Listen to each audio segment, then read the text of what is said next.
अच्छा सुनो, सब्सक्राइब करते वक्त ना घंटी बजा देना ताकि जब मैं ऑनलाइन आऊँ तो तुम्हारे फोन की भी नमस्कार दोस्तों, आप सभी का स्वागत है हमारे YouTube चैनल पर। तो दोस्तों आज हम बात करेंगे डीएलएड बीटीसी द्वितीय सेमेस्टर गणित। तो दोस्तों आज बात होगी अति लघुत्तरीय प्रश्नों पर। ठीक है दोस्तों, इससे पहले वीडियो में हमने बहुविकल्पीय प्रश्नों पर बात की थी और उसमें आपको हमने 72 तरह के क्वेश्चन आपको दिखाए थे। ठीक है, 72 क्वेश्चन की दोस्तों लिस्ट थी। अगर आपने वो वीडियो ना देखी हो तो इस वीडियो को देखने के बाद उस वीडियो को जरूर देखिएगा, तो उससे भी आपको फायदा मिलेगा। मतलब आपका एक भी बहुविकल्पी क्वेश्चन गलत नहीं हो पाएगा दोस्तों, अगर आपने हर एक तरह के प्रश्नों पर सही जवाब दे दिया। तो चलिए दोस्तों आज की वीडियो शुरू करते हैं। और सबसे पहले दोस्तों आज हम लोग बात करेंगे सिर्फ और सिर्फ अति लघुत्तरीय प्रश्नों पर। तो दोस्तों वीडियो को अंत तक देखिएगा, तभी आपके सारे नंबर कंफर्म होंगे। तो दोस्तों सबसे पहला प्रश्न क्या है आपका, ये देखते हैं। X cube y minus x y cube का गुणनखंड ज्ञात करना है आपको। तो इसको कैसे करते हैं चलिए देखते हैं। ये एक नंबर का प्रश्न पूछा जाएगा दोस्तों, तो आप लोग अपने आप को नंबर देते रहिए और लास्ट में वीडियो में कमेंट्स कर सकते हैं कि आपके कुल कितने नंबर आ रहे हैं। तो सबसे पहले दोस्तों हमें किसका क्या गुणनखंड निकालना है। तो सबसे पहले क्या था क्वेश्चन, इसको लिख लेते हैं। X y cube x cube y दोस्तों, अच्छे से लिखते हैं। X cube y minus x y cube. ठीक है, हम इसका क्या करना है, गुणनखंड करना है। कुछ नहीं दोस्तों, सबसे पहले इसमें देखिए कॉमन क्या है। कॉमन का मतलब वो होता है जो दोनों में हो। तो दोस्तों यहाँ पर आप लोग एक्स और वाई देखिए दोनों पक्षों में ना, यहाँ पे देखिए एक्स है, यहाँ भी वाई है, यहाँ भी एक्स, यहाँ वाई। अगर एक्स वाई ले लेते दोस्तों तो यहाँ पर देखिए एक्स की घात यहाँ पर दोस्तों आपको कितना दिख रहा है, 3 दिख रहा है। अगर एक एक्स से चला जाता है तो कितना बचेगा दोस्तों, एक्स की घात 2 बचेगा। और y दोस्तों हमने कॉमन ले लिया, बाहर आ चुका है। तो यहाँ से x और y क्यूब में x तो पहले निकल चुका है, y में 3 थी तो 2 बची घातें। कितना दोस्तों बचेगा, 2 घात। बस यही होगा आपका आंसर। अगर आप दोस्तों चाहे तो इसको और सॉल्व कर सकते हैं। वो कैसे, एक्स वाई लिखिए दोस्तों इसको। और दोस्तों आपने ये देखिए x square minus y square. ठीक है, एक फॉर्मूला आपने पढ़ा होगा a square minus b square का। तो वो क्या होता है दोस्तों, a plus b, a minus b. तो आप लोग दोस्तों इसको ऐसे लिख सकते हैं, एक्स प्लस वाई और एक्स माइनस वाई। बस दोस्तों इससे ज्यादा अब इसको सॉल्व नहीं किया जा सकता। आप लोग इसी पर यहाँ पर लिख देंगे आंसर। अगर पेपर में ऐसे क्वेश्चन पूछे जाएंगे तो आप लोग को कैसे करना है आप लोग को पता होना चाहिए। और दोस्तों ये पेपर में 2015 में ये क्वेश्चन आ भी चुका है, तो आप लोग तैयार रहिए। दोस्तों क्वेश्चन आते हैं तो ये इंपॉर्टेंट क्वेश्चन था। अगर आपको ये प्रश्न समझ में आ गया हो तो अच्छी बात है, और ना आया हो तो कोई दिक्कत नहीं है, आपको अलग से वीडियो बनाई जाएगी दोस्तों। लेकिन हम एक चीज आपको दिखाना चाहेंगे, इसको कॉमन कैसे लिया जाता है। जैसे दोस्तों ये था ना एक्स वाई क्यूब, यह एक्स क्यूब वाई दोस्तों पहले और माइनस एक्स वाई क्यूब। अगर दोस्तों आप लोग यहाँ से x और y कॉमन लेते हैं, ये समझिए दोस्तों, खाली इतना समझिए पहले, x क्यूब y। अगर दोस्तों आप लोग यहाँ पर देख रहे हैं x की कितनी घात है, 3 है, और y की कितनी घात है, यहाँ 1 है। अगर आप लोग x और y कॉमन लेंगे इसमें से, ठीक है, तो y की एक घात, दोनों की एक एक घात दोस्तों कॉमन ले रहे हैं हम लोग। कितना ले रहे हैं घात, ये भी देखते हैं, 1 घात। तो दोस्तों यहाँ पर 3 थी तो यहाँ पर x की घात 2 बचेगी, और दोस्तों यहाँ पर 1 घात थी, यहाँ पर फिर y की घात 0 हो जाएगी, कुछ नहीं बचेगा। तो कभी भी अगर आप लोग कॉमन लीजिए तो इसकी घातें जरूर देखिए कितनी घात हो रही है। तो ये सब चीजें इंपॉर्टेंट रहती है। लेकिन चलिए अगर आपको समझ में ना आए तो आप लोग कमेंट कर सकते हैं, तो उसको हम आपको अच्छे से एक्सप्लेन कर देंगे कि गुणनखंड में कॉमन कैसे लिया जाता है।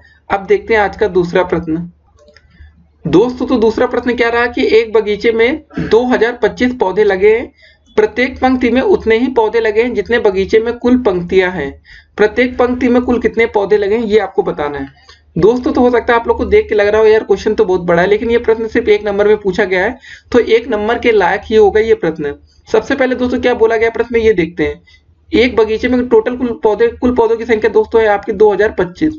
ठीक है, ये बगीचा है, बगीचे में आपके इतने पौधे लगे हैं। उसके बाद दोस्तों यहाँ पर क्या बात हुई, प्रत्येक पंक्ति में उतने ही पौधे लगे हैं जितने बगीचे में कुल पंक्तियां। मतलब दोस्तों आपको यहाँ समझना है कि प्रत्येक पंक्ति में, मतलब माना पंक्तियों की संख्या दोस्तों x है। ठीक है, हमने पंक्तियों की संख्या कितनी मान ली, x है, और जितने बगीचे में कुल पंक्तियां, मतलब दोस्तों हर पंक्ति में उतने ही पौधे लगे हैं जितने बगीचे में कुल पंक्तियां हैं। तो दोस्तों इसको भी x मान लेंगे और बराबर हो जाएगा आपका 2025। बस ये लाइन आपको दोस्तों सही से पढ़नी है, प्रत्येक पंक्ति में उतने ही पौधे लगे हैं जितने बगीचे में कुल पंक्तियां हैं। ठीक है, मतलब दोस्तों अगर आप लोग पंक्ति बना लेंगे ऐसे, ठीक है, एक और पंक्ति बना ले, ऐसे ऐसे बनाते जाएं, तो हर पंक्ति में दोस्तों उतने ही पौधे लगे। जैसे हम मान लेते हैं 1 2 3 4 5 6, तो दोस्तों हर में 6 लगेंगे और टोटल पंक्तियों की संख्या भी 6 ही होंगी दोस्तों। एक और खींच देंगे, बस ये आपको समझना था। तो दोस्तों x गुणे x करेंगे तो x का स्क्वायर हो जाएगा और 2025। ठीक है, तो बस इसको सॉल्व कर लेते हैं। x बराबर दोस्तों कितना आ जाएगा आपका, अंडर रूट में आ जाएगा ना, अंडर रूट 2025। तो दोस्तों 2025 का किसका होता है, इसको सॉल्व करेंगे दोस्तों आ जाएगा आपका 45 का। तो दोस्तों अगर आपको याद तो होगा नहीं 45 तक, तो कैसे इसको सॉल्व करते दोस्तों, वो तो आप लोग को पता होना चाहिए। इसके फैक्टर कर सकते हैं आप लोग गुणनखंड, तो कैसे करते वो दिखा देते हैं आपको छोटा सा जल्दी से। 2025 था दोस्तों, इसको पहले किससे भाग करते हैं, 5 से भाग कर लेते हैं, 5 चौके 20 होता है, 5 0 में 0 25, फिर 5 से दोस्तों 5 8 40 और 5 1 5, फिर दोस्तों हम लोग भाग कर सकते हैं 9 से कर दीजिए दोस्तों, 9 9 81 सीधे जल्दी से जल्दी हो सके, और 9 1 9। तो दोस्तों अगर आप लोग अंडर रूट में ये लिखते हैं कितना है दोस्तों, देखिए 5 2 बार आया, 9 2 बार है, 5 गुणे 5 गुणे 9 गुणे 9। तो दोस्तों अगर हम अंडर रूट को सॉल्व करते हैं, अगर 2 बार कोई संख्या होती है तो उसको एक बार हम बाहर लिख सकते हैं।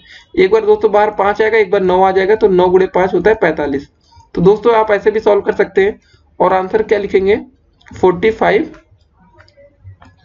पौधे। ठीक है दोस्तों, बस ऐसे लिख देंगे उत्तर, 1 नंबर का था, 1 नंबर आपको मिल जाएगा। ये क्वेश्चन छोटा है होता है दोस्तों, लेकिन आप लोग को समझने की बात है बस। आप लोग क्वेश्चन ऐसे देखते हैं, काफी बच्चे डर जाते हैं कि यार इतना बड़ा क्वेश्चन है, इसमें क्या पूछा जा सकता है।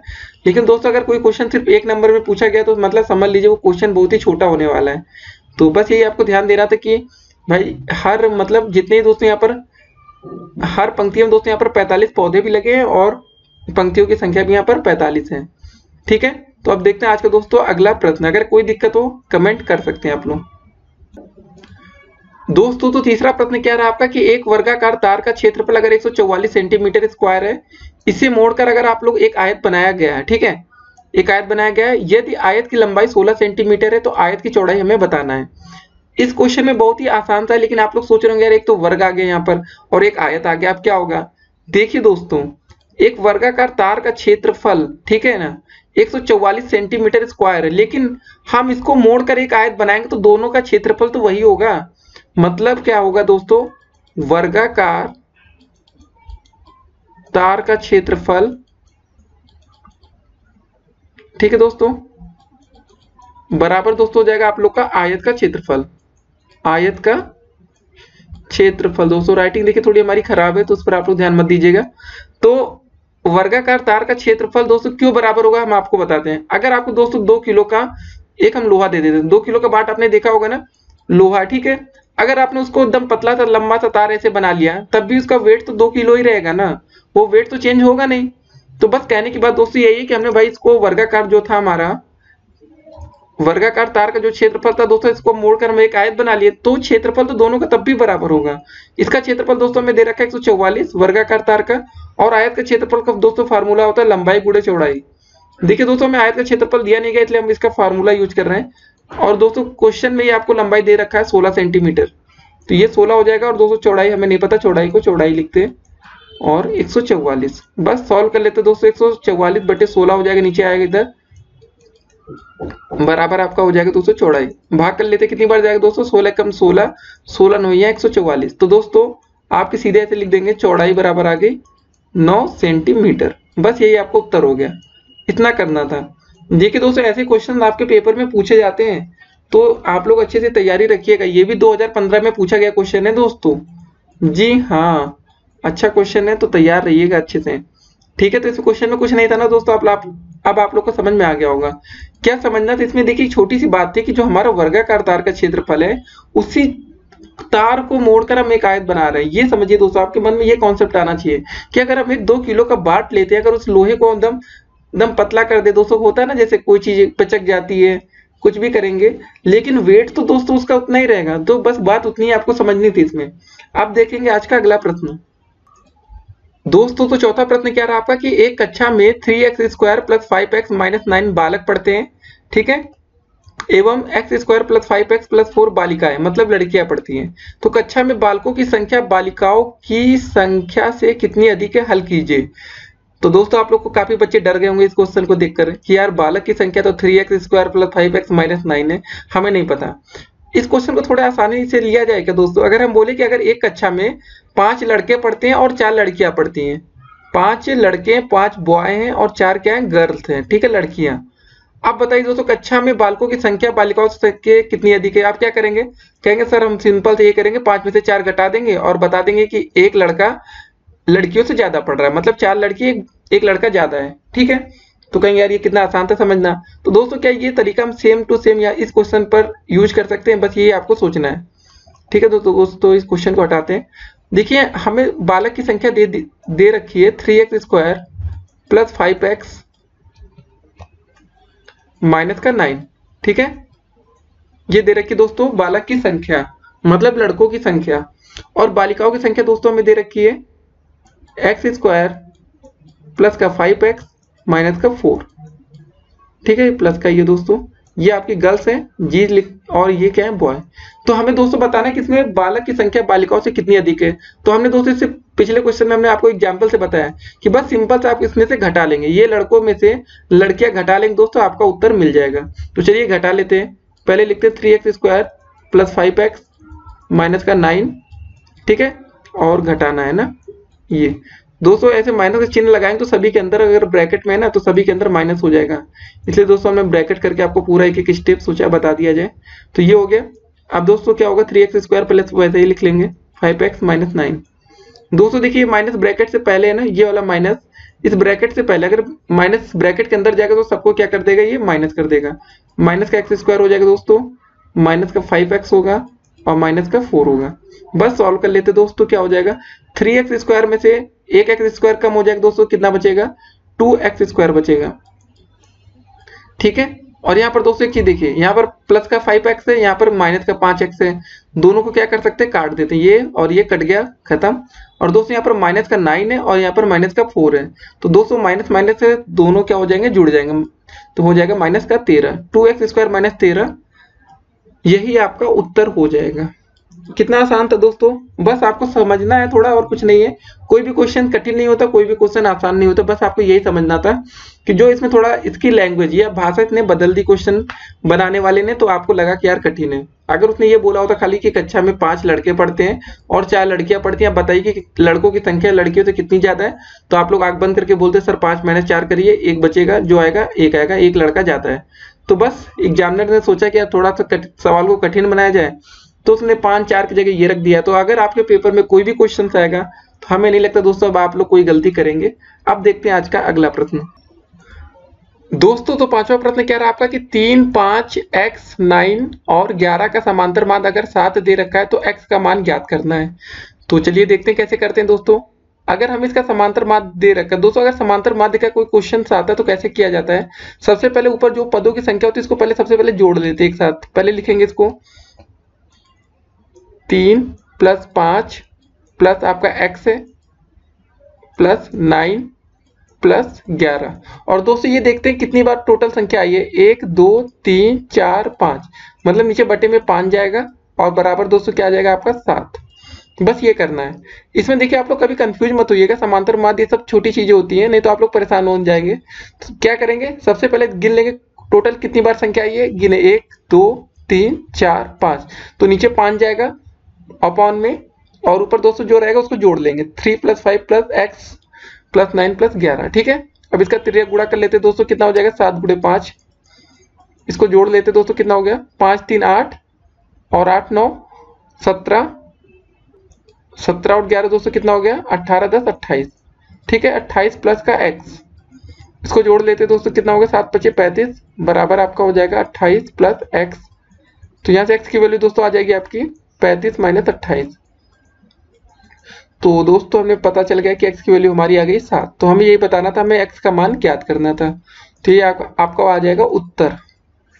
तो इस क्वेश्चन में दोस्तों कुछ था नहीं, ऐसे क्वेश्चन पूछे जाते हैं पेपर में, लेकिन जिन बच्चों की मैथ कमजोर है तो उनके लिए काफी अच्छा क्वेश्चन है, और जिनकी मैथ आती है उनके लिए तो चलिए आसान था ना। लेकिन दोस्तों आप लोग की प्रैक्टिस अच्छी होनी चाहिए, बस हम चाहते हैं प्रैक्टिस आप लोग जितना अधिक करेंगे उतना अच्छे नंबर ला पाएंगे। तो स्कोर करने के लिए दोस्तों आप लोग को अच्छी प्रैक्टिस चाहिए होती है, तभी आपके 25 में 25 अंक बनते हैं।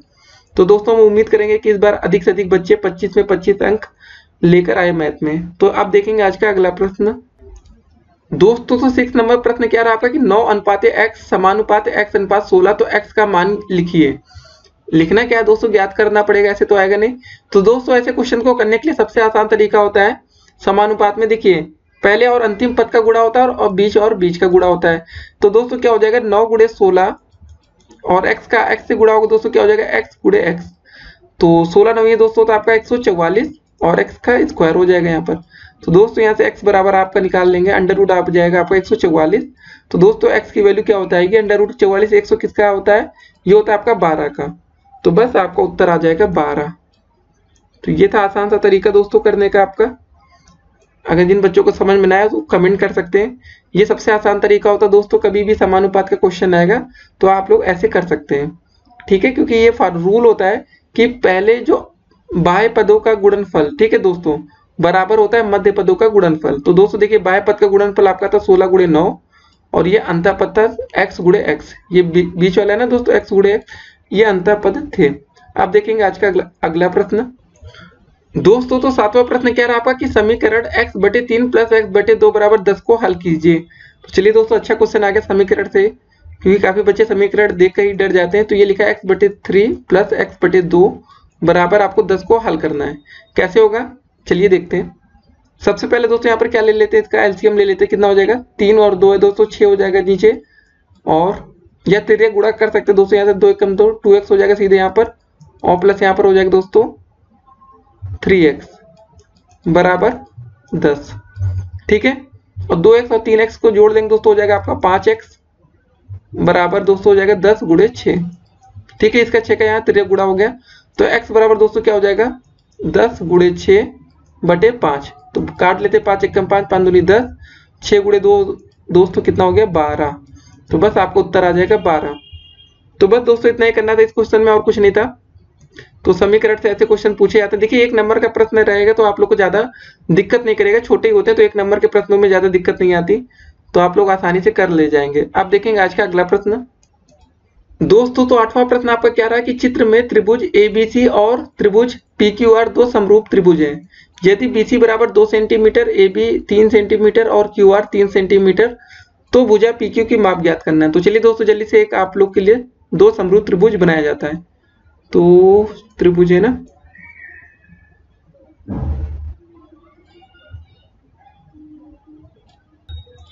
दोस्तों तो त्रिभुज कैसा भी बना लीजिए आप लोग, उससे कोई फर्क नहीं पड़ता। चलिए ऐसे ही बना लेते हैं नॉर्मली दो त्रिभुज। तो एक दोस्तों आप लोग का है PQR, P है, Q है और R है, ठीक है दोस्तों। देखिए PQR एक दोस्तों आपका है क्या, त्रिभुज ABC। तो A मान लेते हैं यहाँ पर, इसको B मान लेते हैं और इसको C मान लेते हैं, ठीक है। आप लोग के दो त्रिभुज तैयार हो गए।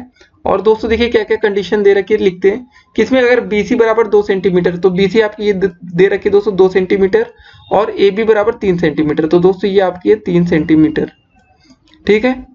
उसके बाद दोस्तों लिखा है कि QR बराबर 3 सेंटीमीटर, तो QR है आपका 3 सेंटीमीटर, और दोस्तों PQ की माप हमें ज्ञात करनी है। तो ये माप दोस्तों हमें निकालना है जहां हमने क्वेश्चन मार्क लगा रखा है। तो दोस्तों देखिए इस क्वेश्चन को करना काफी आसान है। कुछ बच्चे देखकर डर जाते हैं कि अरे यार ये क्या क्वेश्चन आ गया, लेकिन इस प्रश्न में क्या बोला गया, देखिए हम इसको कैसे कर सकते हैं। सबसे पहले दोस्तों बोला गया दोनों त्रिभुज क्या है, ये दो समरूप त्रिभुज है। तो इसकी एक कंडीशन बनती है दोस्तों, वो क्या बनती है आपकी PQ अपॉन में जो आपका दोस्तों ये होगा AB, ये बराबर होगा, जी हाँ दोस्तों, जो भुजाएं होती है ना ऐसे, आप लोग देख रहे होंगे दोस्तों ये वाली भुजा ऐसे वाली। अब दोस्तों ये वाली भुजा की बात करेंगे, QR बराबर क्या हो जाएगा आपका, यहाँ पर हो जाएगा BC, ठीक है। तो ये कंडीशन होती है समरूप में। अगर दोस्तों हम लोग चाहते हैं तो इधर से भी ले सकते थे AB बराबर ये, या ऐसे जैसे चाहे वैसे लिख सकते हैं। तो हमने यहाँ पर हमें क्या निकालना, PQ की माप निकालना। हमें दोस्तों PQ नहीं पता है, और हमें दोस्तों AB तो पता दे रखा है, क्वेश्चन में क्या दिया है दोस्तों, AB हमें ये देखा था 3 सेंटीमीटर, ठीक है। उसके बाद दोस्तों बात करेंगे QR कितना दे रखा है, देखिए QR 3 दे रखा है और BC 2 दे रखा है, तो 3/2। इसको सॉल्व कर लेते हैं दोस्तों, PQ बराबर आ जाएगा आपका 3 गुणे 3/2, मतलब 3 त्रिक का दोस्तों होता है 9/2। अब 2 से भाग कर लेंगे दोस्तों, कितनी बार जाएगा, 2 चौके 8, दशमलव लगाएंगे 2 पंजे 10। तो ये दोस्तों वैल्यू आएगी आपकी P और Q की। तो बस आपका दोस्तों इतना ही उत्तर हो जाएगा। तो आसान था दोस्तों करने में ये, और PQ की वैल्यू निकाली 4.5, ठीक है। तो यहाँ पर दोस्तों हम लोग PQ की जगह लिख देंगे 4.5, बस ये हमें उत्तर चाहिए था और ये हो गया। तो इसको करने के लिए दोस्तों आप लोग को क्या तरीका चाहिए, बस इतना याद रखिए क्वेश्चन में लिखा क्या है, उसको पढ़ेंगे। सबसे पहले देखेंगे, सबसे पहले यहाँ पे लिखा है कि समरूप त्रिभुज है, तो समरूप की हम कंडीशन तुरंत अप्लाई करेंगे। जो समरूप की शर्तें होती है दोस्तों, वो चीज हमने यहाँ पर अप्लाई करके देखा। अब देखेंगे आज का अगला प्रश्न। अगर आपको कोई दिक्कत लग रही है दोस्तों, आप लोग डरिए मत, कमेंट करिएगा, हम आपको उत्तर जल्द से जल्द आपको देंगे या नई वीडियो के माध्यम से आपको रिप्लाई किया जाएगा। दोस्तों तो 9वां प्रश्न क्या है कि ये पूछा गया था पेपर में आपके कि सबसे छोटी पूर्ण संख्या लिखिए। जी हाँ दोस्तों, ये प्रश्न आपका 2016 बैच में या 2016 में पूछा गया प्रश्न है दोस्तों कि सबसे छोटी पूर्ण संख्या क्या होती है, उसको लिखना था। तो आपको दोस्तों बस बताना था इसका सबसे छोटी पूर्ण संख्या होती है आपकी शून्य, या ऐसे लिख सकते हैं हिंदी में शून्य या जीरो, जैसे मन करे दोस्तों लिख सकते हैं, आपको पूरे अंक मिलते हैं। अब देखेंगे आज का अगला प्रश्न। दोस्तों तो 10वां प्रश्न क्या रहा आपका कि निम्नलिखित में समीकरण तथा सर्व समीकरण छांटकर उस तक आपको अपने उत्तर पुस्तिका में लिखना था। तो ये बताना दोस्तों आपका ए और बी में कौन सा सर्व समीकरण है और कौन सा आपका समीकरण है। तो क्या होगा दोस्तों, आप लोग देखिए इसको और बताइए। तो दोस्तों देखिए, सर्व समीकरण की डिफिनीशन क्या होती है, चर राशि में ऐसा जिसमें दोनों पक्ष बराबर हो सर्व समीकरण संबंध कहलाता है। ठीक है, जिसमें दोस्तों दोनों चर राशि मतलब दोनों बराबर हो। तो दोस्तों पहला विकल्प देखिए आपका 2x + 2 हो जाएगा यहाँ पर, और 2x + 2। तो दोस्तों आप इसको बोल सकते हैं सर्व समीकरण। क्या बोल सकते हैं, सर्व समीकरण। तो आपको दोस्तों ए वाला जो है वो सर्व समीकरण है। और बी में दोस्तों देखिए समीकरण की परिभाषा क्या होती है, इसको सुन लीजिए कि एक समीकरण समता सूचक चिन्ह युक्त बीजीय व्यंजक पर एक प्रतिरोध है जिसमें चर के किसी विशिष्ट मान के लिए व्यंजक के दोनों पक्षों का मान समान होता है। तो ये दोस्तों हो गया आपका समीकरण। तो दोस्तों वीडियो को रोक के आप लोग एक बार डिफिनेशन फिर सुन सकते हैं या लिख सकते हैं कॉपी में, लेकिन सर्व समीकरण बस इतना ही आपको समझना है दोस्तों कि वह चर राशि जिसमें दोनों पक्ष बराबर हो। ठीक है, दोनों पक्ष बराबर है दोस्तों। ये वाला पक्ष देखिए यहाँ पर क्या हो जाएगा 2x + 2, अगर अंदर मल्टीप्लाई करेंगे तो ये भी 2x + 2 सर्व समीकरण और ये समीकरण। अब देखेंगे आज का अगला प्रश्न। दोस्तों तो 11 नंबर प्रश्न क्या रहा आपका कि 83 के अंकों को परस्पर बदलने में प्राप्त संख्या को मूल संख्या से घटाने पर कौन सी संख्या मिलती है। तो दोस्तों बस कुछ नहीं करना है, क्या बोला गया प्रश्न कि 83 अंकों को परस्पर बदलने में प्राप्त संख्या को मूल संख्या में घटाने पर क्या मिलता है। पहले दोस्तों आपका था 83 को जब हम परस्पर बदल देंगे दोस्तों क्या हो जाएगा, ऐसे लिखा ना 83, इसको बदल देंगे तो दोस्तों पहले 3 आ जाएगा फिर 8 आ जाएगा, तो बदल दिया 38 हो गया। उसके बाद दोस्तों हमें क्या करना है, घटाना है। तो 83 में से हम 38 को घटा लेंगे दोस्तों, जो आएगा वही आपका उत्तर होगा। 13 में से 8 गया, कितना बचा दोस्तों, 13 में से 8 क्या बचा, 5, 8 5 13 होता है, और 7 में से 3 क्या दोस्तों बचा आपका 4, तो आपका उत्तर आ जाएगा 45। बस यही करना था। क्वेश्चन को देखेंगे, समझेंगे और करेंगे। बस छोटी सी बात दोस्तों यहाँ पर लिखी थी, वही आपको समझनी थी। दोनों अंकों को परस्पर हमको क्या करना है, बदलना है। तो अंकों को बदलने का मतलब दोस्तों क्या हो गया 83। अगर दोस्तों यहाँ पर लिखा होता 43 तो इसको अंकों बदलेंगे दोस्तों हो जाता है आपका 34। ठीक है, 3 और 4। अगर दोस्तों यहाँ पर लिखा होता 51, इसके अंकों को परस्पर बदलेंगे तो 1 और 5 हो जाएगा। ठीक है, मतलब लिखा होता दोस्तों 84 तो क्या हो जाता, पहले 4 आता आपका फिर 8 आता। तो यही करना था और कुछ नहीं। अब देखेंगे दोस्तों आज का अगला प्रश्न। दोस्तों तो 12 नंबर प्रश्न क्या रहा आपका कि समीकरण -4x + 3 बराबर -6x - 18 को हमें क्या करना है, हल करना है। तो चलिए कर लेते दोस्तों। क्वेश्चन को पहले लिखते हैं बड़ा सा, 4x प्लस का आपका 3 दे रखा है क्वेश्चन में, बराबर -6x और -18।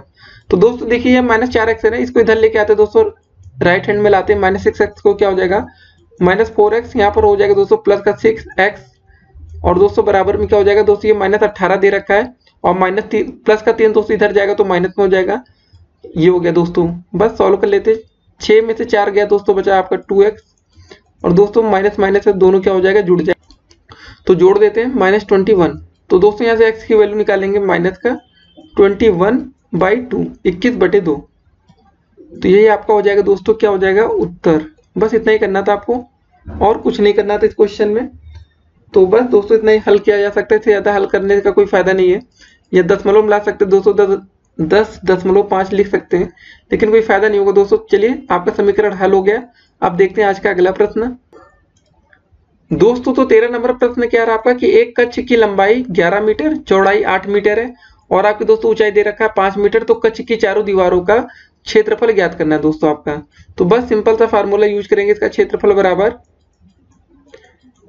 2 लंबाई प्लस का दोस्तों हो जाएगा आपका चौड़ाई, ठीक है, और गुणे में दोस्तों हो जाएगा आपका ऊंचाई। बस इतना निकाल लेंगे, आपका आ जाएगा उत्तर। तो चलिए दोस्तों रख लेते हैं। दो लंबाई दोस्तों क्या दे रखा है यहाँ पर हमें 11 दे रखा है 11 मीटर, प्लस दोस्तों चौड़ाई दे रखा है आपको यहाँ पर 8 मीटर, और दोस्तों ऊंचाई कितना दे रखा है 5, गुणे में 5 हो जाएगा। सॉल्व कर लेते हैं दोस्तों। 2 11 8 होता है दोस्तों 19 होता है, और 5 दोस्तों 5 और 2 का गुणा पहले करेंगे, 5 दूनी 10। क्यों करेंगे दोस्तों हम आपको बाद में बताते हैं। गुणे 19 दोस्तों, इसलिए हमने पहले गुणा किया कि 5 दूनी 10। अब 19 में देखिए 10 से गुणा करना कितना आसान है ना, 1901 बढ़ा देंगे, बस ये आपका उत्तर हो जाएगा। तो दोस्तों ये काफी आसान होता है। तो आपका क्या आएगा, वर्ग मीटर। ये आपका क्या निकालना था हमें, क्षेत्रफल। तो चलिए दोस्तों ये क्वेश्चन हो गया, काफी आसान था। लेकिन दोस्तों ऐसे क्वेश्चन पेपर में आते तो आप लोगों को करना आसान रहेगा। तो लेकिन आप लोग देख लीजिए कि कभी ऐसा कोई क्वेश्चन आए पेपर में, हो सकता है आपके पेपर में आए, तो दोस्तों वहाँ पर जो आपकी कक्षा की लंबाई दी है, इस बार यहाँ 11 दिया है, वहाँ पर दोस्तों लिख सकता है 12 मीटर है चौड़ाई आपकी, वहाँ पर यहाँ 8 है तो वहाँ हो सकता है 7 लिख जाए, कुछ और लिख जाए। तो आप लोग को कंफ्यूज नहीं होना है। मेन बात होती है दोस्तों, क्वेश्चन देखिए बिल्कुल सेम अक्षर से तो नहीं आते, लेकिन थोड़ा बहुत बदलता है, तो वही चीज आपको समझनी है और करनी है। तो तरीका आपने आज सीख लिया है और वहां पर इसको अप्लाई कर दीजिएगा। अब देखते हैं आज का अगला प्रश्न। दोस्तों तो 14 नंबर प्रश्न क्या रहा आपका कि एक्स स्क्वायर प्लस 1/x² का मान ज्ञात कीजिए जबकि x प्लस 1/x बराबर 2। इसको अच्छे से लिख लेते हैं, आपको शायद समझ में ना आ रहा हो। एक्स स्क्वायर प्लस 1/x² की दोस्तों हमें वैल्यू निकालनी है, ठीक है, ये इसका मान निकालना है। जबकि हमें दोस्तों मान दे रखा है कि x प्लस 1/x बराबर 2। दोस्तों देखिए कभी ऐसा प्रश्न पूछा जाए, ये वाली लाइन आप लोग याद कर लीजिए, ये वाला लाइन कभी आपको दिख जाए, इसका मान निकालिए। इसका एक फार्मूला होता है, इसको हमेशा याद रखिएगा, z² - 2। और दोस्तों z की वैल्यू क्या होती है, z की वैल्यू हमेशा दोस्तों ये जो दी रहती है ना, x प्लस 1/x बराबर 2, जो भी दिया रहेगा 3 4 5, वही z की वैल्यू होगी। तो दोस्तों यहाँ पर हम z की जगह क्या रखेंगे, 2 रखेंगे, तो 2 इसका स्क्वायर और माइनस का 2, ये फार्मूला होता है, बस इसको याद रखिए। 2 दूनी 4 माइनस 2, और आपका 2 आंसर आ जाएगा दोस्तों, ठीक है, 4 में से 2 गया 2। बस एक लाइन का दोस्तों रहेगा, लेकिन आपको बस इतनी शर्त है कि इस फार्मूले को आपको अच्छे से याद रखना होगा। कौन सा फार्मूला दोस्तों, यही वाला z² - 2। इसको आप लोग कॉपी में लिख लीजिए, जहां पर लिख सकते हैं दोस्तों। एक लाइन में 1 सेकंड में आप लोग इसको सॉल्व कर लेंगे, क्योंकि कंपटीशन में ये सवाल काफी पूछा जाता है, तो आप लोग को तरीका याद होना चाहिए। ठीक है दोस्तों, आप करेंगे आज का अगला प्रश्न। तो ये तरीका आपने सीख लिया होगा। तो 1 नंबर का क्वेश्चन रहेगा दोस्तों, तो आपको एग्जामिनर कोई नंबर यहाँ पर काटेगा नहीं, क्योंकि 1 नंबर में काटेगा तो बचेगा क्या। तो आप लोग का आंसर सही आना चाहिए, 2 आ गया। अब चलिए देखते हैं आज का अगला प्रश्न। दोस्तों तो 15 नंबर प्रश्न क्या रहा आपका कि परिमेय संख्या को -7/9 जो भी दे रखी दोस्तों को हमें आरोही क्रम में लिखना है। तो दोस्तों आरोही क्रम का मतलब क्या होता है, आप लोग को पता होगा कि कोई बढ़ता हुआ क्रम होता है, उसको हम क्या बोलते हैं, आरोही क्रम। क्या दोस्तों, कैसा क्रम होता है, वो बढ़ता हुआ। जैसे दोस्तों हम लिखेंगे 1 2 3 और आगे ऐसे लिखते चले जाएंगे, तो ये होगा हमारा आरोही क्रम। तो इसको कैसे करेंगे दोस्तों, आइए देखते हैं। पहले दोस्तों हमें दे रखा है 7/9, और दूसरा दोस्तों -5/27, और तीसरा दोस्तों दे रखा है 2/-3। एक चीज और दोस्तों, अगर आप लोग देख रहे हो यार -3 नीचे लिखा है, इसका मतलब कुछ और अलग होता है क्या। जी नहीं दोस्तों, अगर माइनस ऊपर लिखिए चाहे नीचे, क्योंकि माइनस माइनस ऊपर नीचे गुणा कर सकते हैं, तो इससे कोई फर्क नहीं पड़ता।